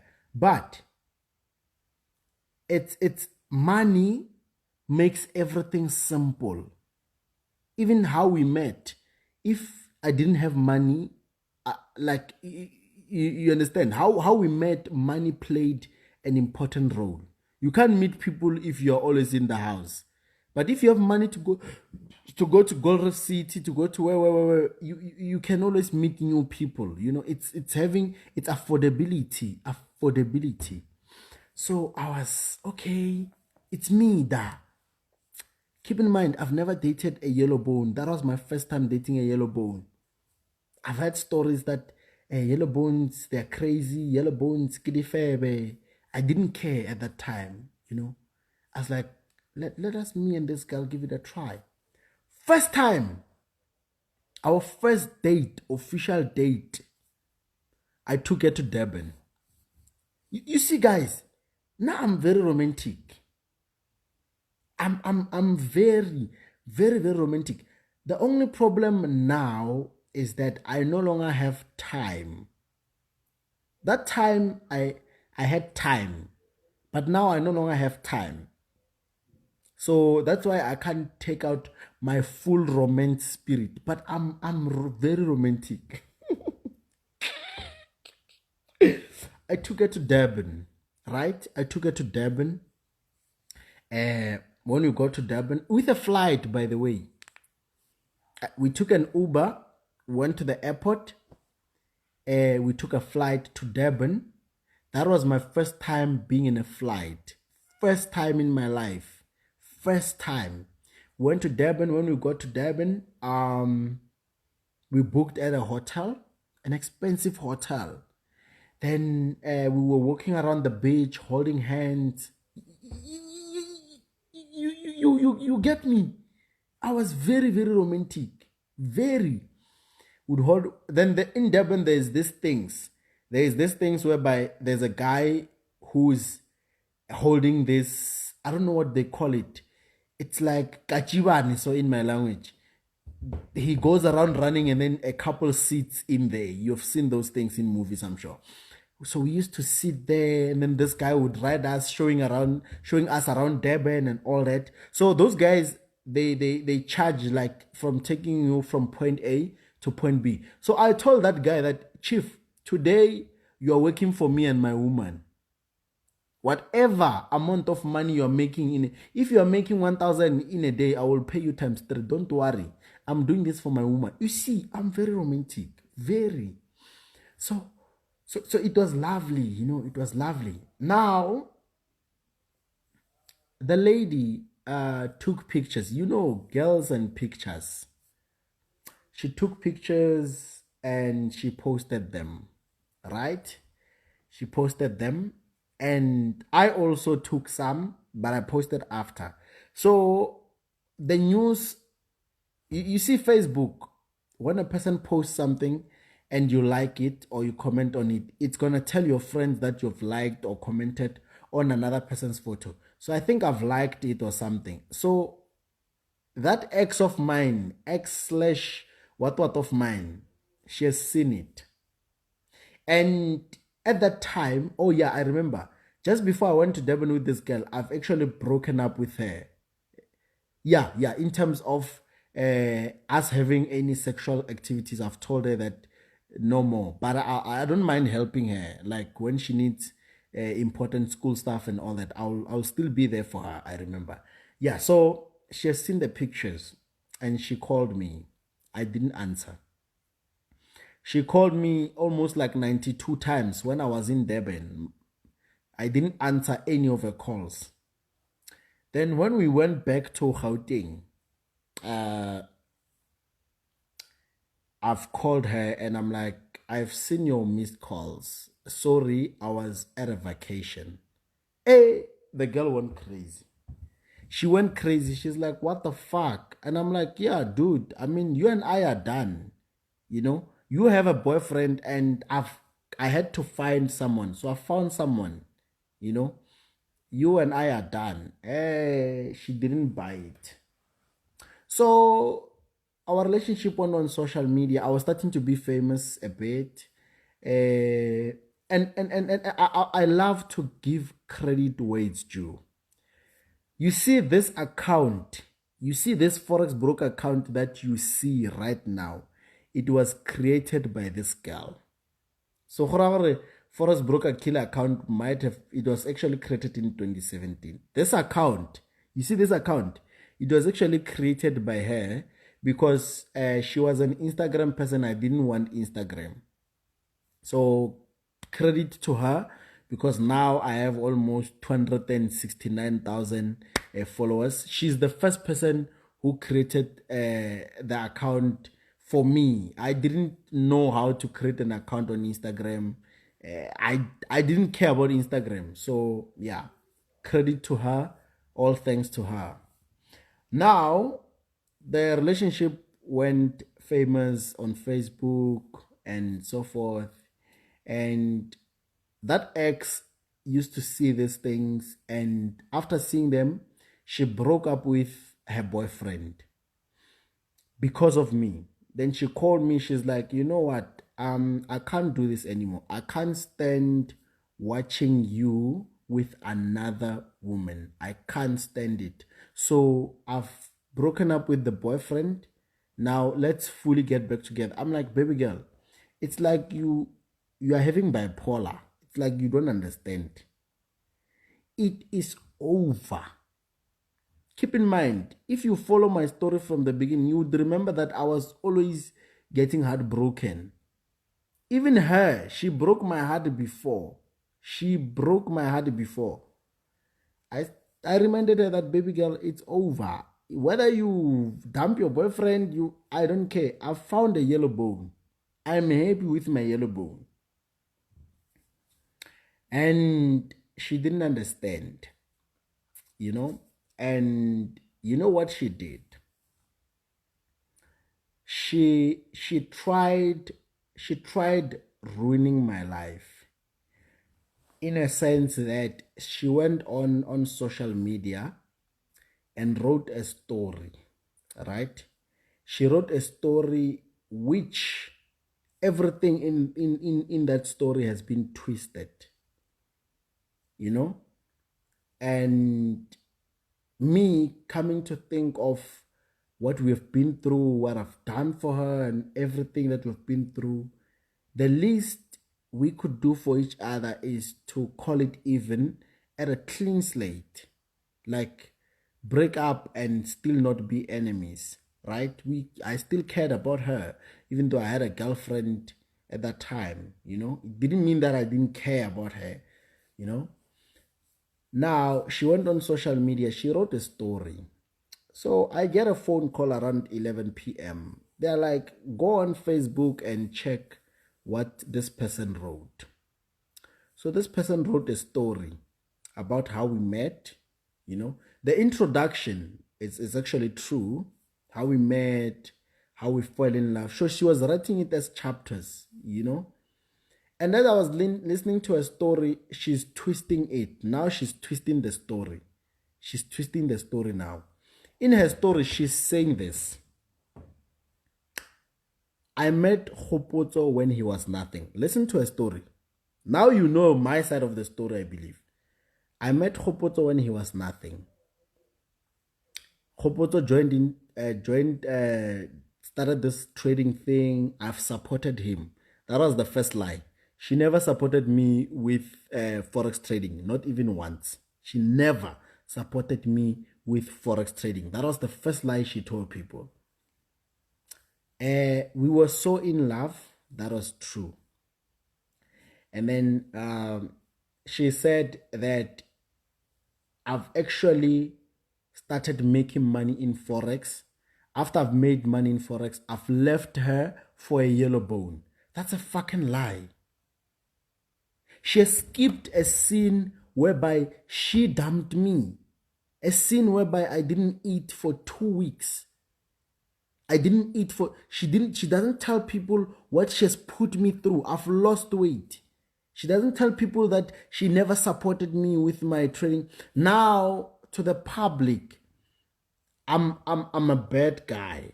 You see, like, now I'm a bad guy. It's more like she has been there for me, supporting me in trading. Then when I made money, I've dumped her and I went for a yellow bone. But listening to the detailing of the story, how I've constructed it to you guys, you'd know that's a fucking lie. I was not eating after she dumped me. She doesn't tell people that. She's telling people that I've dumped her, and before that, I've cheated on her. When she says I've cheated on her, she's referring to, remember, there was a little girl that I was dating in 2017. The little girl that she told me to break up with so that we can get back together. She's telling people that I've cheated on her. And I've called her.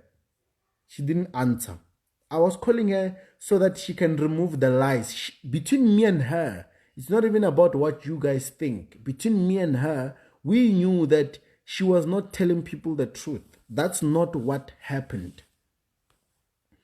Now, she was painting me as a bad guy on social media. You know how bad it is for you to be with a guy when he has nothing? Then when he has money, he starts changing on you. He starts getting yellow bones. He dumps you as if you're nothing. You know? So he's portraying me as that guy. And that hurt me a lot, given the fact that even after she has hurt me, I've taken her back for the second time. Even after she has hurt me. Even after she has hurt me, I've learned to forgive her. Even after she has hurt me, I've learned to do things for her, still care about her. Right? That pissed me off. That pissed me off. I've called her. She didn't answer any of my calls. Now, the following morning, I've called her. She answered. And I told her that, stop what you're doing.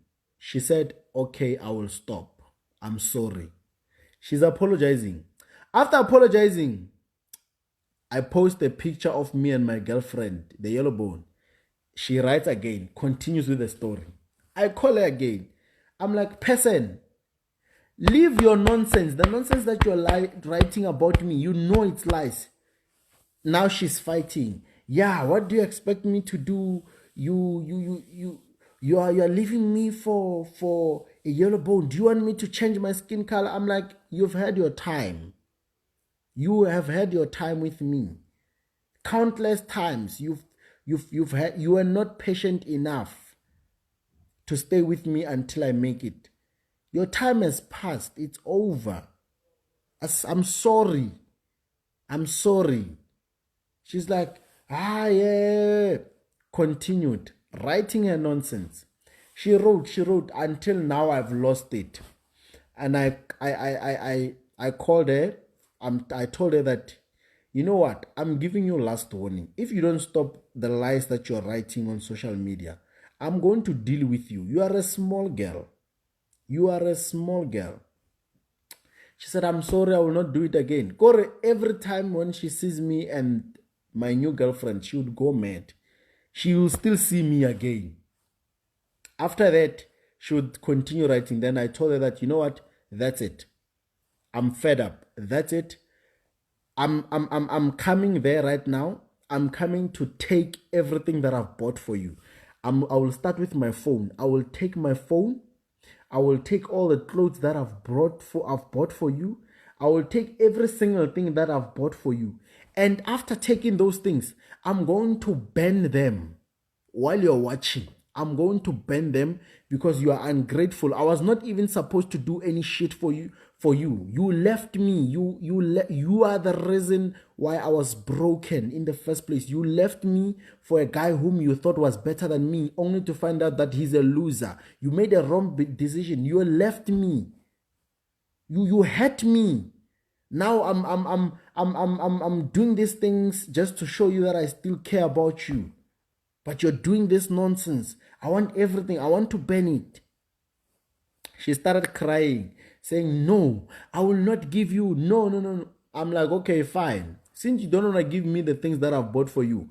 By the way, I didn't want to take these things so that I can give them to my girlfriend. No, I will buy my new girlfriend a new phone. I'll buy my new girlfriend new clothes. Yours, I will burn them while you are watching. I want to burn them while you're watching. She said, no. Then I told her that, you know what, it's fine. You can continue writing whatever nonsense you're writing. It's fine. I no longer care. I'm done. I'm done with you. I'm done. Continue. From that moment, I've cut her off my life officially. Cut her completely. She continued doing her things on the other side. She continued. I've cut her completely, because of that. And some of you guys might see me as a bad guy, right? Some of you guys might see me as a bad guy for doing that. But the truth of the matter is that we men cannot handle feelings the same, emotions the same way as you guys, women, right? I feel like you women are much more stronger. You guys are much more stronger as women. And then we men at the same time, we can't get heartbroken countless times. It's gonna kill us, we can't, we don't have that thing of dealing with emotions and all that, we don't have that. So she has had me to a point that I've even thought of taking my life at some point. That's how deep that situation was. She left me at a point whereby I needed her the most. She left me. And it's not fair for her to come back and pretend as if she's never done that to me. Now I'm the bad guy. You see, right now, some of you guys are going to be in similar situations. It's part of life. There are going to be certain people who are going to be starting with you guys or starting with you. Then they are going to leave you. When they leave you, that's when you need them the most. And then you continue pushing on your own. On your own, you continue pushing regardless. When you make it, they come back and they want to claim a share. That is nonsense. That is nonsense. So that's precisely what happened. Right? Now, my relationship on the other hand, everything was proper. Everything was perfect. Now we're going around June in 2017. June in 2017, we were spending a lot of money on transportation. Therefore, we've agreed that now we need to buy a car, right? Now we need to buy a car. Now, every time this is how we used to trade, me and my boys. If we want something that's worth 50,000, the first thing we'd do, we'd look at fundamental. That's how we trade. Look at those 3 GBP events that I've referred to. By the way, they are no longer the same as back in 2017. That's why you need to adapt to new things. The market always changes, just like people. People change, by the way, in case you didn't know. So that's how we used to do our things. If we want to buy something that's worth 50,000, we'd sit down and say, gents, let us put in 5,000 and make 50,000 and buy this thing. So we've actually agreed to buy a car, right? So buying a car, we didn't know which car are we going to buy exactly. We didn't know. So what happened was that I think we deposited about 10,000 because I wanted to buy a Mercedes-Benz. I remember I wanted to buy a Mercedes-Benz A200, right? And I've traded. We precisely made about 80,000.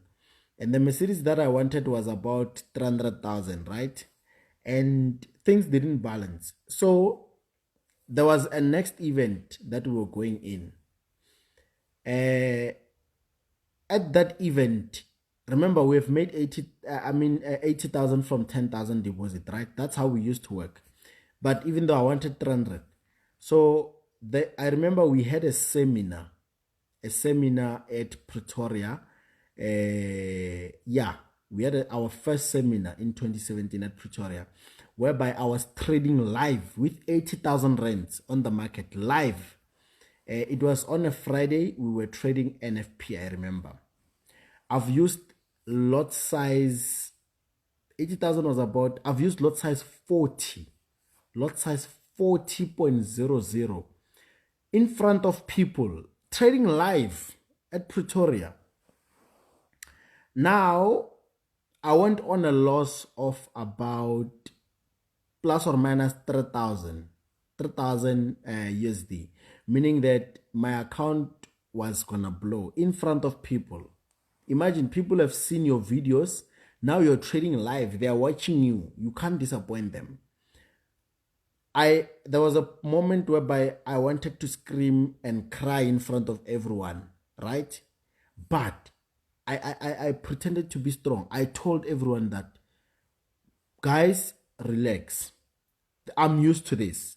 Keep in mind, that was my first time using lot size 40. It was the craziest thing. I think that's where I actually started being crazy with lot sizes. I think I'm crazy.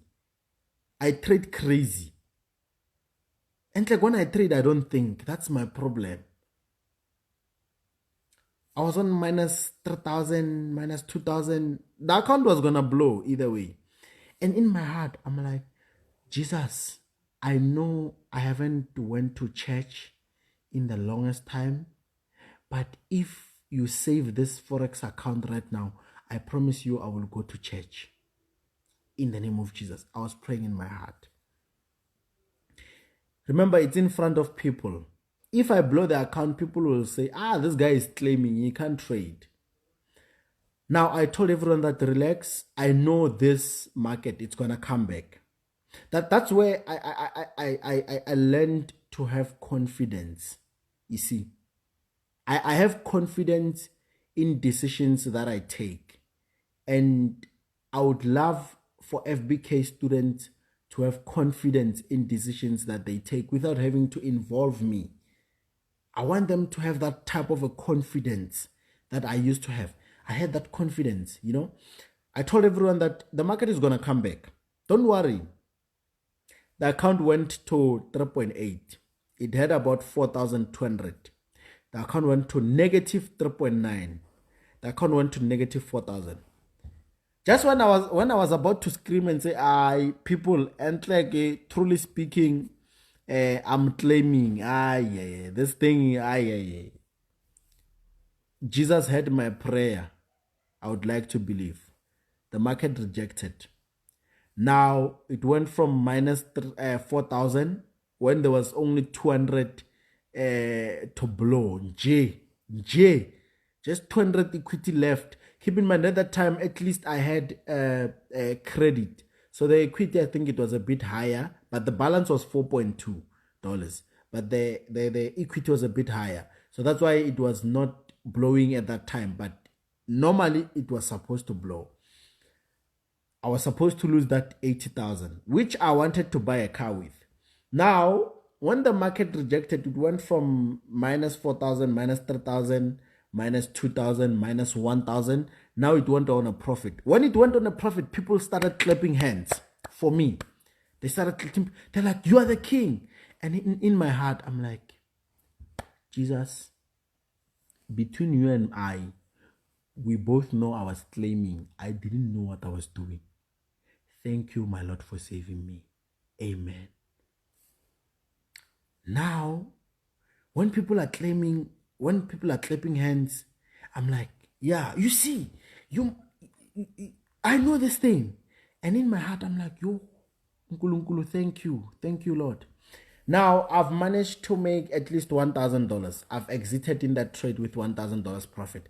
I told them that, hey, the event was not good and so forth. And they understood. They just loved the fact that I had that confidence that I'm not going to blow today. Not, because sometimes you must just tell the market when it's going against you. You're like, Satan, not today. I will not lose money today. Not today, Satan, in the name of Jesus. Jesus will listen to you sometimes. But when he doesn't listen to you, don't think there is no Jesus or Jesus doesn't care. Don't blame Jesus based on your reckless trading decisions. After that, when we got home, I told Foshhorum Fanaka, you see what I've did there? I will never do it again in my life. Let us withdraw the money. That's how we bought my first car. When I told Foshhorum Fanaka, let us withdraw the money. We've withdrawn the money. That's how we bought a Ranex. First car, Toyota Ranex. Keep in mind, the Toyota Ranex was a second hand. It was a second hand car, right? When the money got in, we went, it was Pretoria East. Yeah, Pretoria East. There's like a lot of garages. I think it's East or West. I don't remember, but I think it's West or East, whatever the case may be. We looked for cars, and I found a Golf 7. Now, the Golf 7, it was 70,000. We had 80,000. I wanted to buy it. But the Golf 7 didn't have an engine. So in my head, I wanted to buy the Golf 7 and then I will put my own engine inside. I don't know why I was thinking that. It's like I'm not normal. Anyways, Foch disagreed. He said, you can't buy a Golf 7 while you're still starting, while you're still beginning. Let us buy a car. You see, if there is one thing I respect about my boys, is that each and every one has contributed into me being the person that I am. He said, Mfana, we need to buy a car that we'll be able to maintain. If we buy a Golf 7, first, number one, you must buy an engine. You don't know how much an engine costs. Number two, you must be able to maintain the car. This thing eats petrol. So let us buy a small car that we will be able to afford and the service is cheap. I listened to him. So we got to this other garage. We saw cars, and then we saw a Ranex. The Ranex, they said it's about 60,000, I think. It was about 60,000. We had 80. And we're like, okay, we have a Ranex. And then Foch negotiated. We bought it for about 55. I think we bought it for about 55,000. First car. You see, when people are taking me now, they don't know what I've been through, hey? We've bought Ranex. First car, 55,000. After buying Ranex, keep in mind, people, I have never driven a car my whole life. That time I was, how old was I in 2017? I think I was 22 years old. Yeah. 22 years old. Was I 22 or 21? 22 years. I've never driven a car in my life. Ever. Not even once. We got home. Kuto, Foch, they were driving before. They knew how to drive. So we got home. I didn't sleep that day. I wanted to sleep inside the car. But when I was inside the car, you know, Soshanguve, hey, midnight, there are thugs walking around and all that. So I felt it's not safe for me to sleep inside the car. Hey, let me just go to the house. Inside the house, I mean. So every 15 minutes, I didn't sleep on the first day, 13th of July, 2017. But it only went on social media around a week later. I didn't sleep on that day. I didn't sleep. So every 15 minutes, I would look over the window to see if the car is still there. You know? You can laugh at me now. It's funny. It's fine. You guys don't understand. You guys don't understand. Right now, there's an M4 outside. There's G63. There's what. I don't even care whether they are there or not anymore. You know, I'm used to that. But Ranex was my first true love when it comes to cars. I only slept at 6 in the morning. And then I slept at 6 in the morning. I woke up just before 10. First thing I did when I woke up is that I checked for the car. The car was not there. I checked in Kuto's room, Fosh's room, they were not there. So it's obvious Fosh and Kuto went out with the car. They didn't tell me. I called them, they're like, we're at crossing. I walked from the house to crossing. I walked so that I can come back home with a car. I didn't know how to drive. So it was such a big issue to me. It was just such a big issue to me. Now, I told them that they must teach me how to drive. I told them that they must teach me how to drive. So here's the thing. I've noticed one thing. It's very rare for a person who knows how to drive to willingly teach you how to drive. Honestly. So I've asked them to teach me how to drive. Those guys, they were not interested in teaching me how to drive, because they said that driving, it's all about experience. Like, it's all about experience. How long have you been driving? So now I'm an amateur. So I must watch them drive. That's what they wanted me to do. And I'm like, oh, so I must watch you boys drive. So at that time, Fosh had a small skorokoro. Small skorokoro. It was a Citron. Citron what? Pure skorokoro, that one. So it was not moving at that time, I think. It needed what. So I made sure that I got whatever the Citron needed. So I would go on YouTube and then I would Google how to learn how to drive. So I would watch videos teaching clutch, brake, accelerator, indicate, everything, every normal thing. And then I've even went through K53 just to learn how to drive, because those guys didn't want to teach me how to drive. Yeah, it was a Citron C3. So the Citron, every day at 6 o'clock in the morning, I would go out with my phone on YouTube. I would take out the Citron and I would teach myself how to drive. I would bend the clutch plate. I didn't know what I was doing. The clutch plate would smell literally. I don't even know what I was doing.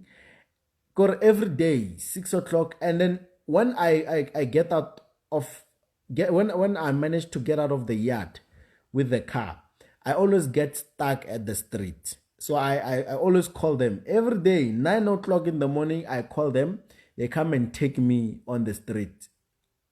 6 o'clock, I was just practicing how to drive, because poverty installs a disease in our minds, right?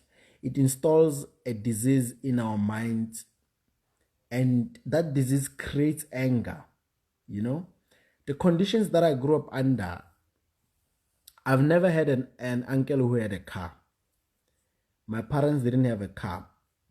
There was nobody in my family who had a car. Do you know a family which does not even have a single car? From siblings and uncles, aunties, cousins, everyone in the family is poor. Now I don't know what was wrong with the family. Honestly speaking, I don't know what was wrong with my family. Hey, we were too poor, man. Hey, we were too poor. So precisely, I'm the first one in my family to have a car. First one.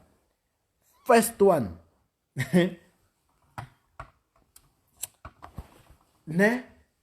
So that installed anger in me, that the people that I grew up with, their parents used to have cars, they used to drive, they were bragging that you can't.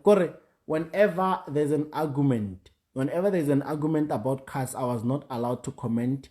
Not because I can't drive, but there's nobody in my family who has a car.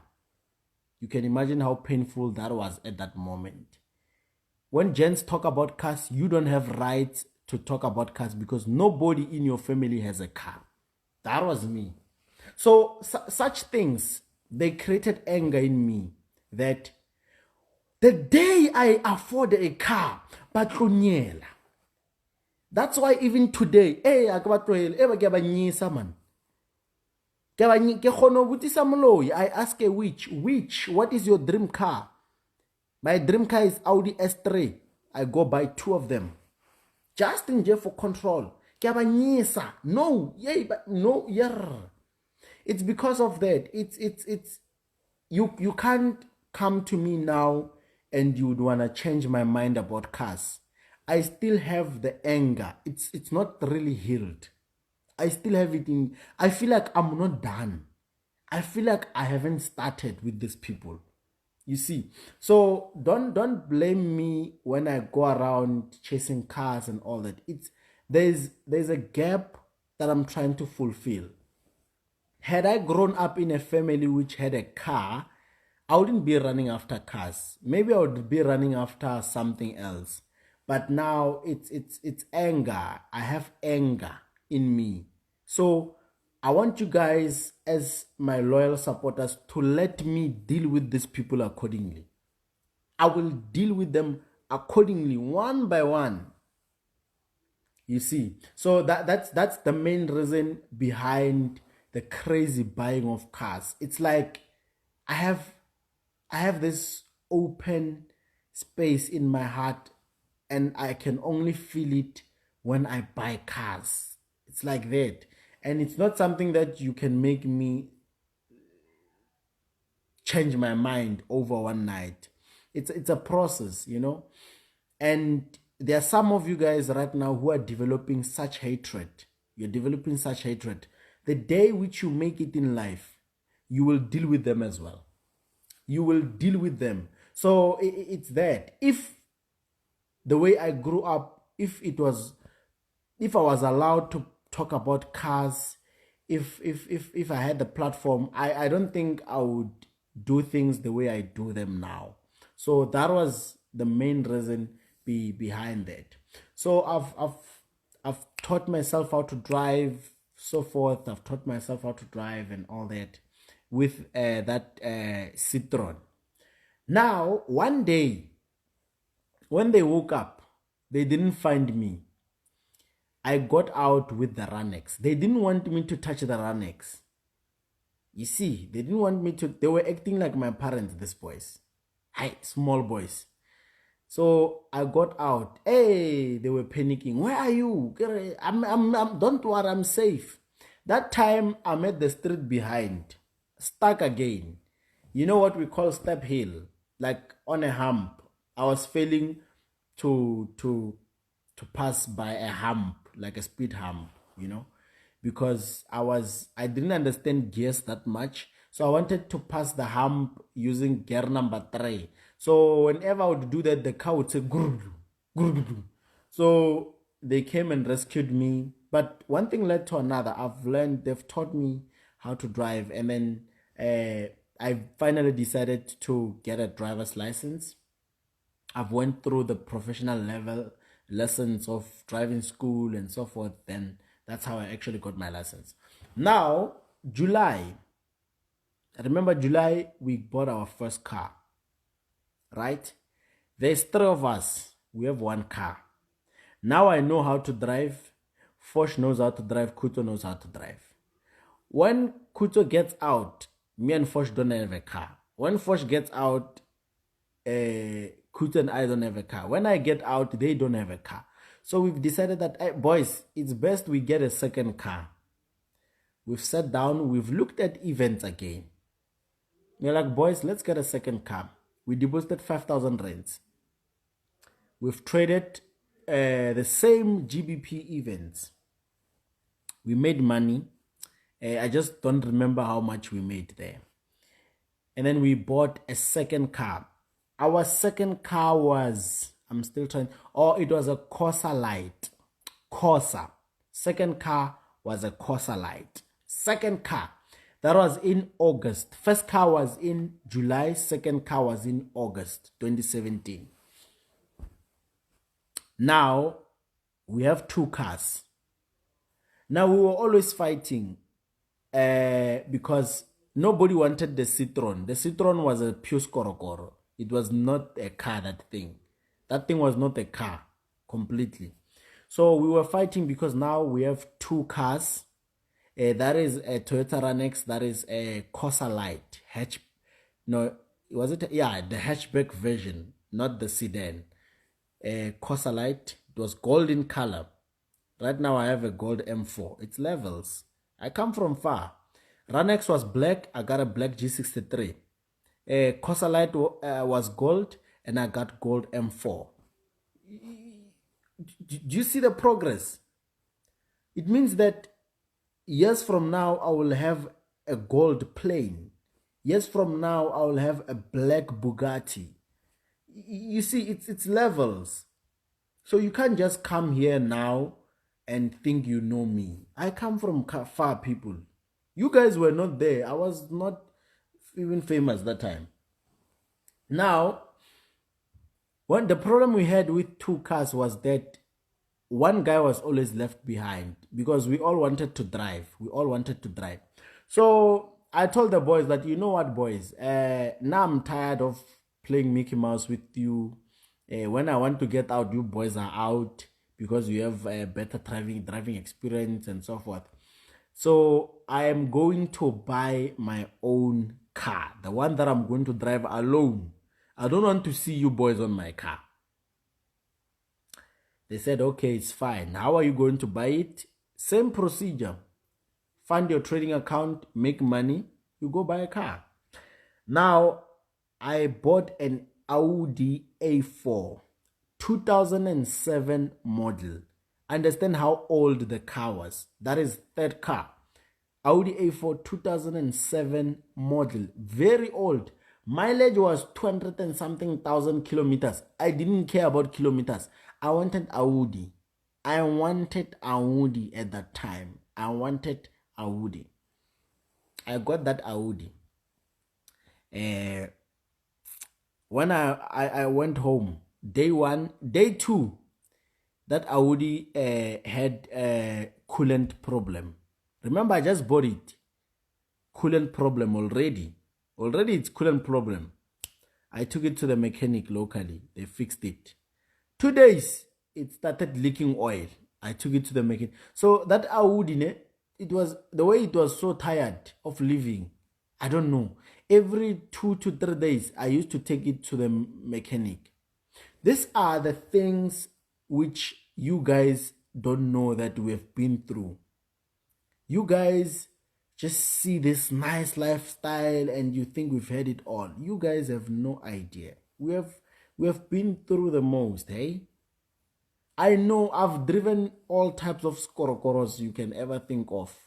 I've personally been a mechanic, I would say. I even knew how to disengage an engine because of that Audi A4. It was always at the mechanic all the time. Now, this other one time,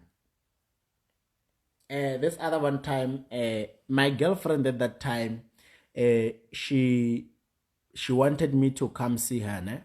So it was around 2 p.m. So I started the Audi, and then I was going to see her. Now, when I was going to see her, this is what happened. The car just the accelerator just stopped reacting. You see, when you press the accelerator, it didn't do anything. It was like the speed sensors were dead, right? I press. That cars are making they're barking, they are hooting that I'm blocking the road and all that. And I pulled aside. I managed to pull aside, and I turned it off and I turned it on. That car was stuck. 2 minutes, now it didn't turn on anymore. Completely, 100%. It was not turning on anymore. That is when I've learned the power of financial freedom from that day. I called Kutu. I'm like, boy, where are you? He's like, I'm at the house. I'm like, take the Corsa and come to this certain location. He came there. When we got there, the Audi A4 couldn't do anything. We tried jump starting it, everything. It didn't do anything. So we called the mechanic guy. He came with a towing truck. He fetched the Audi and he took it to his workshop, right? Immediately after that, now that simply means that I didn't have a car. That's when I learned the power of financial freedom. Fosh was at home at that time. I told Kutu, I'm like, boy, I don't have a car now, and I can't share a car with you. So I'm going to buy a car right now. It was around past 3. He's like, Emna, when you're crazy, you're going to buy a car right now. I'm like, yeah, where's your ID? It's here. I'm going to buy a car right now, like now. He's like, yeah, man, Emana, you know we plan when we buy a car. I'm like, Kuto, I want a car right now. I have to go see my girlfriend. I want to buy a car right now to go see my girlfriend. We argued, but I won at the end of the day because I told him that if he doesn't let me buy a car, I'm going to take the Corsa. He will not see it again. I'm going to sleep over at my girlfriend. You will not have a car. So he said, okay, let's go. We went to the shop. We didn't know which car we were looking for. And then we found i30, Hyundai i30. Fresh condition. That was the freshest car we've ever bought. It was almost brand new. It was pre-owned, but almost brand new. Better. The mileage was about less than 15,000. It was almost brand new, basically. You know, it even had that smell, that brand new smelling and a bit. Compared to the A4 had dust inside. When you enter, you can smell the dust and the number of cigarettes the previous owners have been circulating in the car and all that. So that was, we've bought that. The transaction was done around 5 p.m. 5 p.m., we have our fourth car. Remember, the A4 is at the mechanic. Then we went home.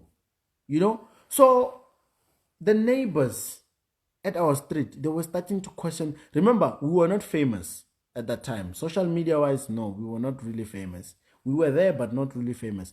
So our neighbors were starting to question themselves. They're like, these boys are thugs. But they're like, nah, they look too soft to be thugs. Because I think you can easily see a thug. Like a thug, you can see with the behavior. So right now we were like small boys. And they were surprised. Because at our street, our house was the only house which the yard was full with cars and others would park outside. It was the only house at the street. Only house. They were questioning themselves. Hey, what's wrong with these boys? So the Audi got back from the workshop. It was fine now. Now we have 4 cars. There's 3 of us. 4 cars, 3 of us. Now that simply means that I decide when I want to drive. Today I drive the Audi i30, sometimes Ranex, Corsa. So we were just rotating. So it was easier when we had more cars than, you understand. It was 4 cars at that time. I don't count the Citroen. I don't count the Citroen. Now, there was a time we decided that, you know what, boys, now we wanna enjoy life, So there was a time we were going to Durban almost every day. I want you guys to understand my statement. There was a time me and Fosh were going to Durban almost every day. Does it make sense? Going to Durban every day, it's very, very simple. Very. So we used to book flights 6 o'clock in the morning. 7 o'clock we're at Durban. We eat breakfast, Wimpy. We tour around Durban. 6 p.m. we come back to Gauteng. Or Tambo, we come back home. The following morning, go to Durban again. So literally, we were going to Durban to eat breakfast. Then after, a person will say, hey, coach is broke. Now I've lived life. We were going to Durban to eat breakfast. Eat, not vacation anymore. To eat breakfast and come back. When we post, we're like, we are in Durban. Then late, we are in Pretoria. Soshanguve. People didn't understand. They thought we were lying. So when we are in Durban, we go live. We're like, which is? We are in Durban now. We will go live again at 8 p.m. We'll be in Pretoria. Say, Corey, it was like a dream, man. It was a dream lifestyle, having access, So we used to live like that. Now, time went by, we were trading, pushing, losing. The most important part was losing. There are countless times where we lost money and literally would be left with like 1,000 rands and would slowly fund with 300, recover, which is why the concept run after knowledge first and then money will follow you like it's following some of us right now. It is very important. No matter what people say, no matter when are you gonna get broke, there is one thing that people can never take away from you. That is the knowledge that you have. So no matter how many times we've fallen at that time, we had knowledge to make money. So it didn't matter what people say at the hood, what people say about us, what is it that we do for a living, you know. It didn't matter whether we didn't have money to play around with, but we had knowledge. We had the knowledge. You see, knowledge is the key. Knowledge, once you have knowledge, Corey, right now I know most of the people who are following me, they are not following me because they are inspired. They are following me because they are waiting for the day whereby they are going to be saying, DJ Coach, the founder of FBK, has completely fallen. He's staying in a shack. He has no house. He has no car. There are people who are waiting for that day. Every day, I know. Twitter, they are waiting for me to fall. Even today, they are waiting for me to fall. Instagram, there are still people who are waiting for me to fall. Even Facebook, there are people who are wishing that I should fall. On my WhatsApp, there are people who are wishing. In my family, there are people who are waiting for me to fall. But here's one thing they don't understand. One thing they can never take away from me is the knowledge. Money gets finished. Cars can get accidents. Cars can get repossessed. Cars can get confiscated. Houses can be sold. Houses can be auctioned. You could lose houses. You could lose cars. Your businesses could collapse. But for as long as you have knowledge, you will always bounce back. For as long as you have knowledge, I'm telling you this right now, those who are waiting for me to fall, I'm telling you this right now. I will fall as you wish. I will fall and have nothing, 0%, 0 rand. But with the knowledge that I have, trust me, which I will always bounce back. Knowledge is very important. Very, very important.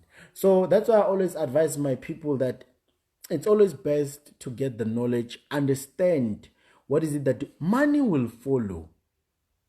Money will follow. There was a point whereby I was running. Money was following me. Money was saying, Coach, come take me. It's money that time. Come take me. I'm like, no, money. No, money, wait. There was a point I was living like that. Money running after me.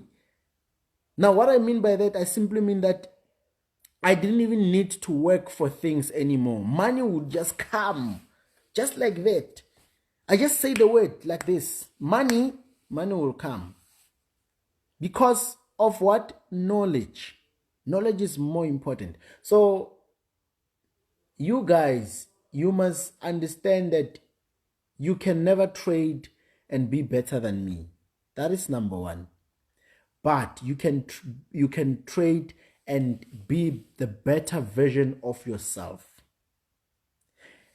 And you can never join Forex and then all of a sudden you are making money when yourself. Even if you are making money, you are going to lose money at the end of the day. The most important thing that you should always run after should be the knowledge. How did I make money? How do I make money? Right? Because I can tell you, 1 million rands is nothing. 1 million rands is not money, people. I know to some people right now, 1 million rands is like a dream come true. But I've been there. I'm there. I know. 1 million rands is not money. It's not money. You can't live on 1 million rands. Trust me.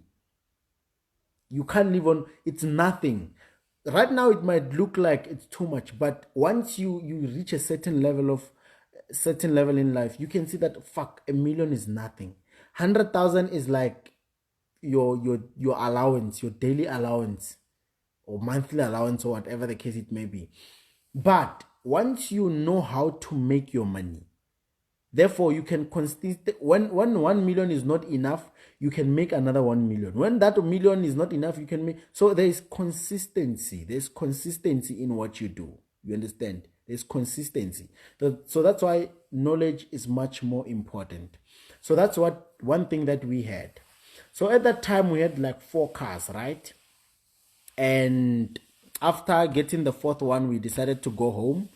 And we went home, we showed our parents, families, and all that. My parents were half shocked and half proud. Half shocked, half proud. They didn't really know how to feel because they didn't know whether what I'm doing is legit or not. Because my father is a pastor, at that time, now we were starting to get along because I was starting to give him money. You see, these parents, my mother was starting to get along because I was giving her money as well. So I sat down with my father and I told him about the Forex verse in the Bible. Remember, there's a Forex verse in the Bible. And he opened his Bible and his Bible talked about bread. The same verse which talks about Forex in his Bible talked about bread. Something which has to do with bread and so forth, And I'm like, no, let me show you the Bible that I have. So I showed him it was, he had those old ones. I don't remember the name. Now I had Good News Vision. Is it Good News Vision? Yeah, Good News Vision, something like that. So we opened the same letter, Ecclesiastes chapter 11, verse 1 to 6. His verse is talking about bread.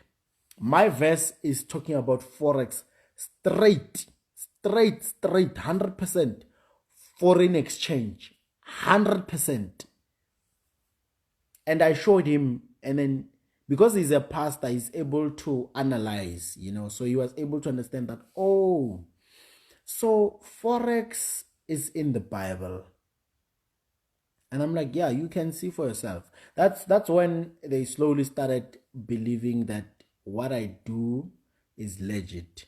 What I do is legit. Therefore, slowly they have to support me because I'm doing good for myself, honestly speaking. That time I didn't have intentions of having a child. At that time I didn't want a child, basically. So yeah. Now, when we went back to Soshanguve, we pushed, and we felt a need because we felt like that yard, you see that house we were staying in, it was not big enough. That house we were staying in, it was not big enough for the cars to park in well.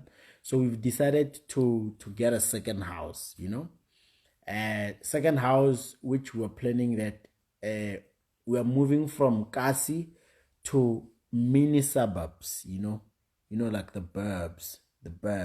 So we got our second house around October, November. Yeah, October, November, somewhere there in 2017. Was it 2017?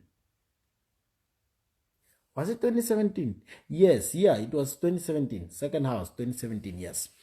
Now, December 2017, that's when we made history. When we say history, we are talking about our Kasi, where we come from. That's when people started talking about us for real now. That was in 2017 December. So me and my boys, what we did in 2017 December is that we traded heavily without buying anything. And then we managed to buy 3 cars. Now keep in mind, whether we were buying it cash or whether it was financed, it doesn't matter. Fact remains, we would afford. So it doesn't really matter what you conclude or what you think. So we bought 3 cars. That was a Mercedes-Benz C180. That was Audi A6. That was Audi A4. A6, A4, C180. Right? Like, that's when our hood, our kasi, they stood up. They were like, what are these boys doing? Now, we went home for December, right? We went home for December and stories started circulating in the hood. They started saying that we are having a snake. We are having a snake. The snake, it's giving us money and so forth. There's no way we can just buy cars just like that. Something is not right. Then another story came on the streets that there's a Nigerian who owns us. Basically, he's using us as a front. You know, such things. You know, in the hood, when you start doing things which they don't understand, they start talking. It's witches. It's what they do for a living. It's witches. Now, one thing that I love about my hood is that even today, right now, my hood still thinks that I have a snake. Like, I have a snake which gives me money. And when I go home, they always ask me, Coach, why you don't like opening the back of your car, for example? And I would tell them that, there is a snake inside. Just like it's simple. I tell them directly, I have a snake. There's a snake inside. Then they're like, okay. So you can see that they're confused whether I'm telling the truth or not. But them looking at how I do my things, it's like there's a snake indeed. So I always confirm their suspicions, you know. When they say, Coach, why? I'm like, hey, dude, my snake. I have a snake. So that's how I get to survive from witchcraft. Because if I have a snake, then it means that I'm the greatest witch. Who's gonna come after me? I have a snake. Are you going? You are a small witch. You are a small. I have a snake. You are a small witch. Are you going to come and bewitch somebody who has a snake? So I live by that. So that's how I've developed to give people what they want. If you say I'm renting a car, I'm renting a car. If you say I'm renting a house, I'm renting a house. If you say I'm trading a demo account, I'm going to confirm everything that you think. I will confirm that it's true. So that's how I got to develop. And I've learned that the more I confirm what these people say, is the more I have peace of mind. When they say, you have a snake, and I say, no, I don't have a snake, they start arguing. But when they say, you have a snake, and I say, I have a snake, arguments end. And then when they say, you are renting a house, and I say, no, I'm not renting, they say, you are lying, you are broke, we know. And then when they say, you are renting a house, and I say, yes, I'm renting a house, the arguments end. When they say, you are renting a car, and I say, no, I'm not renting a car, they say, no, you are lying. But when they say you are renting a car and I say, yes, I'm renting a car, arguments end. So I always give people what they want so that the argument can end. Because poor people have a problem. They don't mind arguing with you about their life, about your life, because they don't have a life. I mean, what else will they talk about? So you are the only thing that they can talk about. So I always give them what they want. So I'm here right now. If you think I'm a scam, I'm a scam. If you think I'm real, I'm real. Corey, basically, whatever that that's gonna make you sleep tonight, it's true. Simple. If you think I love women, I love women. If you think I don't love women, I don't love. Corey, whatever. Because I'm tired of having to explain myself over and over. Go whatever that you think, it's fine. It's true, actually. It's not fine. It's true. Believe it. Mara, the truth is that it is what it is. The truth is that I'm living my life the way I'm living my life. There's nothing you can ever say or do because you didn't put me where I am. God put me where I am. There's nothing you are a small boy. There's nothing you can, you are a small witch. There's nothing you can do. There's nothing. So whatever you decide, it's true. Finish and clear. So that's just my whole of 2017 as a whole, you know. That's just my whole of 2017 as a whole. That's how I was pushing hustle throughout the rest of 2017. So looking at time, it's almost 2 o'clock in the morning. So this was part 3. We'll have part 4 sometime. That is when I will be going into what was happening in my life in 2018. Keep in mind, I will still talk about the reality show. You see, the reality show which was on television, that one needs a special episode. They love saying that they're taking out files. I will be the one taking out files there. Just relax, be patient. I will align everything. I will align everything. Now, I want you guys to connect with me. Connect with me for the person that I truly am, you know. If you say coach inspires me, you know to what extent am I inspiring you, you know. You must not say coach inspires me, yet still you don't really know who you're following. You know, I always present myself as real as I am, you know. It's either you accept me as I am or you fuck off. Doesn't matter.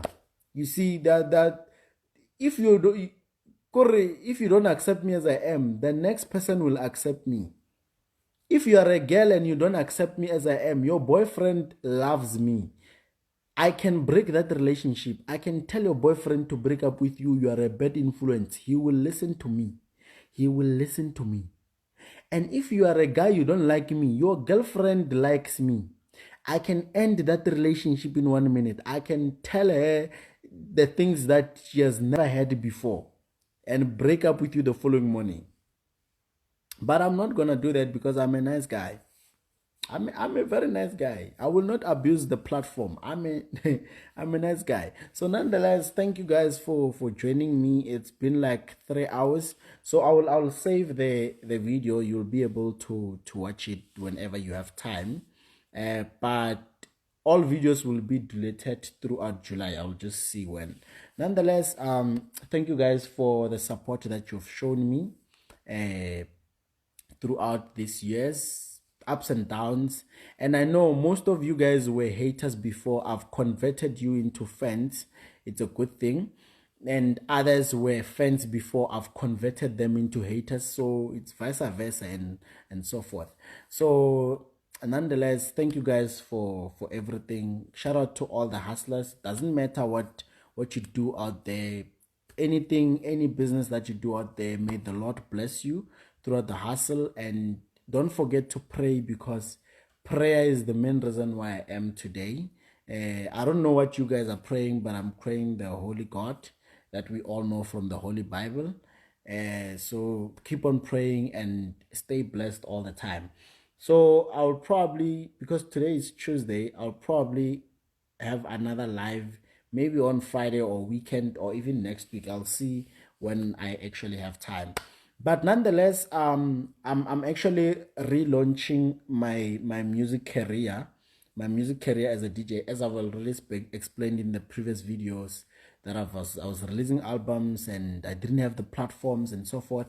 So this coming Friday, from 12 o'clock, between 12 o'clock midday and 3 p.m., you can listen to my mixtape at Gagasi FM. And this wouldn't be happening had I not been the person that I am today. So the reason why I'm telling you this, if you are a local rapper or a local producer, sometimes you've just got to put hold on your dream and make money. When you make money, things will open up. Trust me, very, very easy. You'll be surprised. So everything is very, very easy for me. It's easy for me to get verified on social media. It's everything. It's very, very simple because of the brand the power that I've built. So whatever that you do, always remember that money will always run the world all the time. But nonetheless, regardless of the amount of money that you're getting in your life, throughout the process, never lose yourself. That is the most important thing. Never lose yourself throughout the process. Nonetheless, hustlers, may the Lord bless you. Haters, may Satan bless you. Witches, may Satan bless you. From your boy coach, thank you guys. I will see you very, very soon. Much appreciated.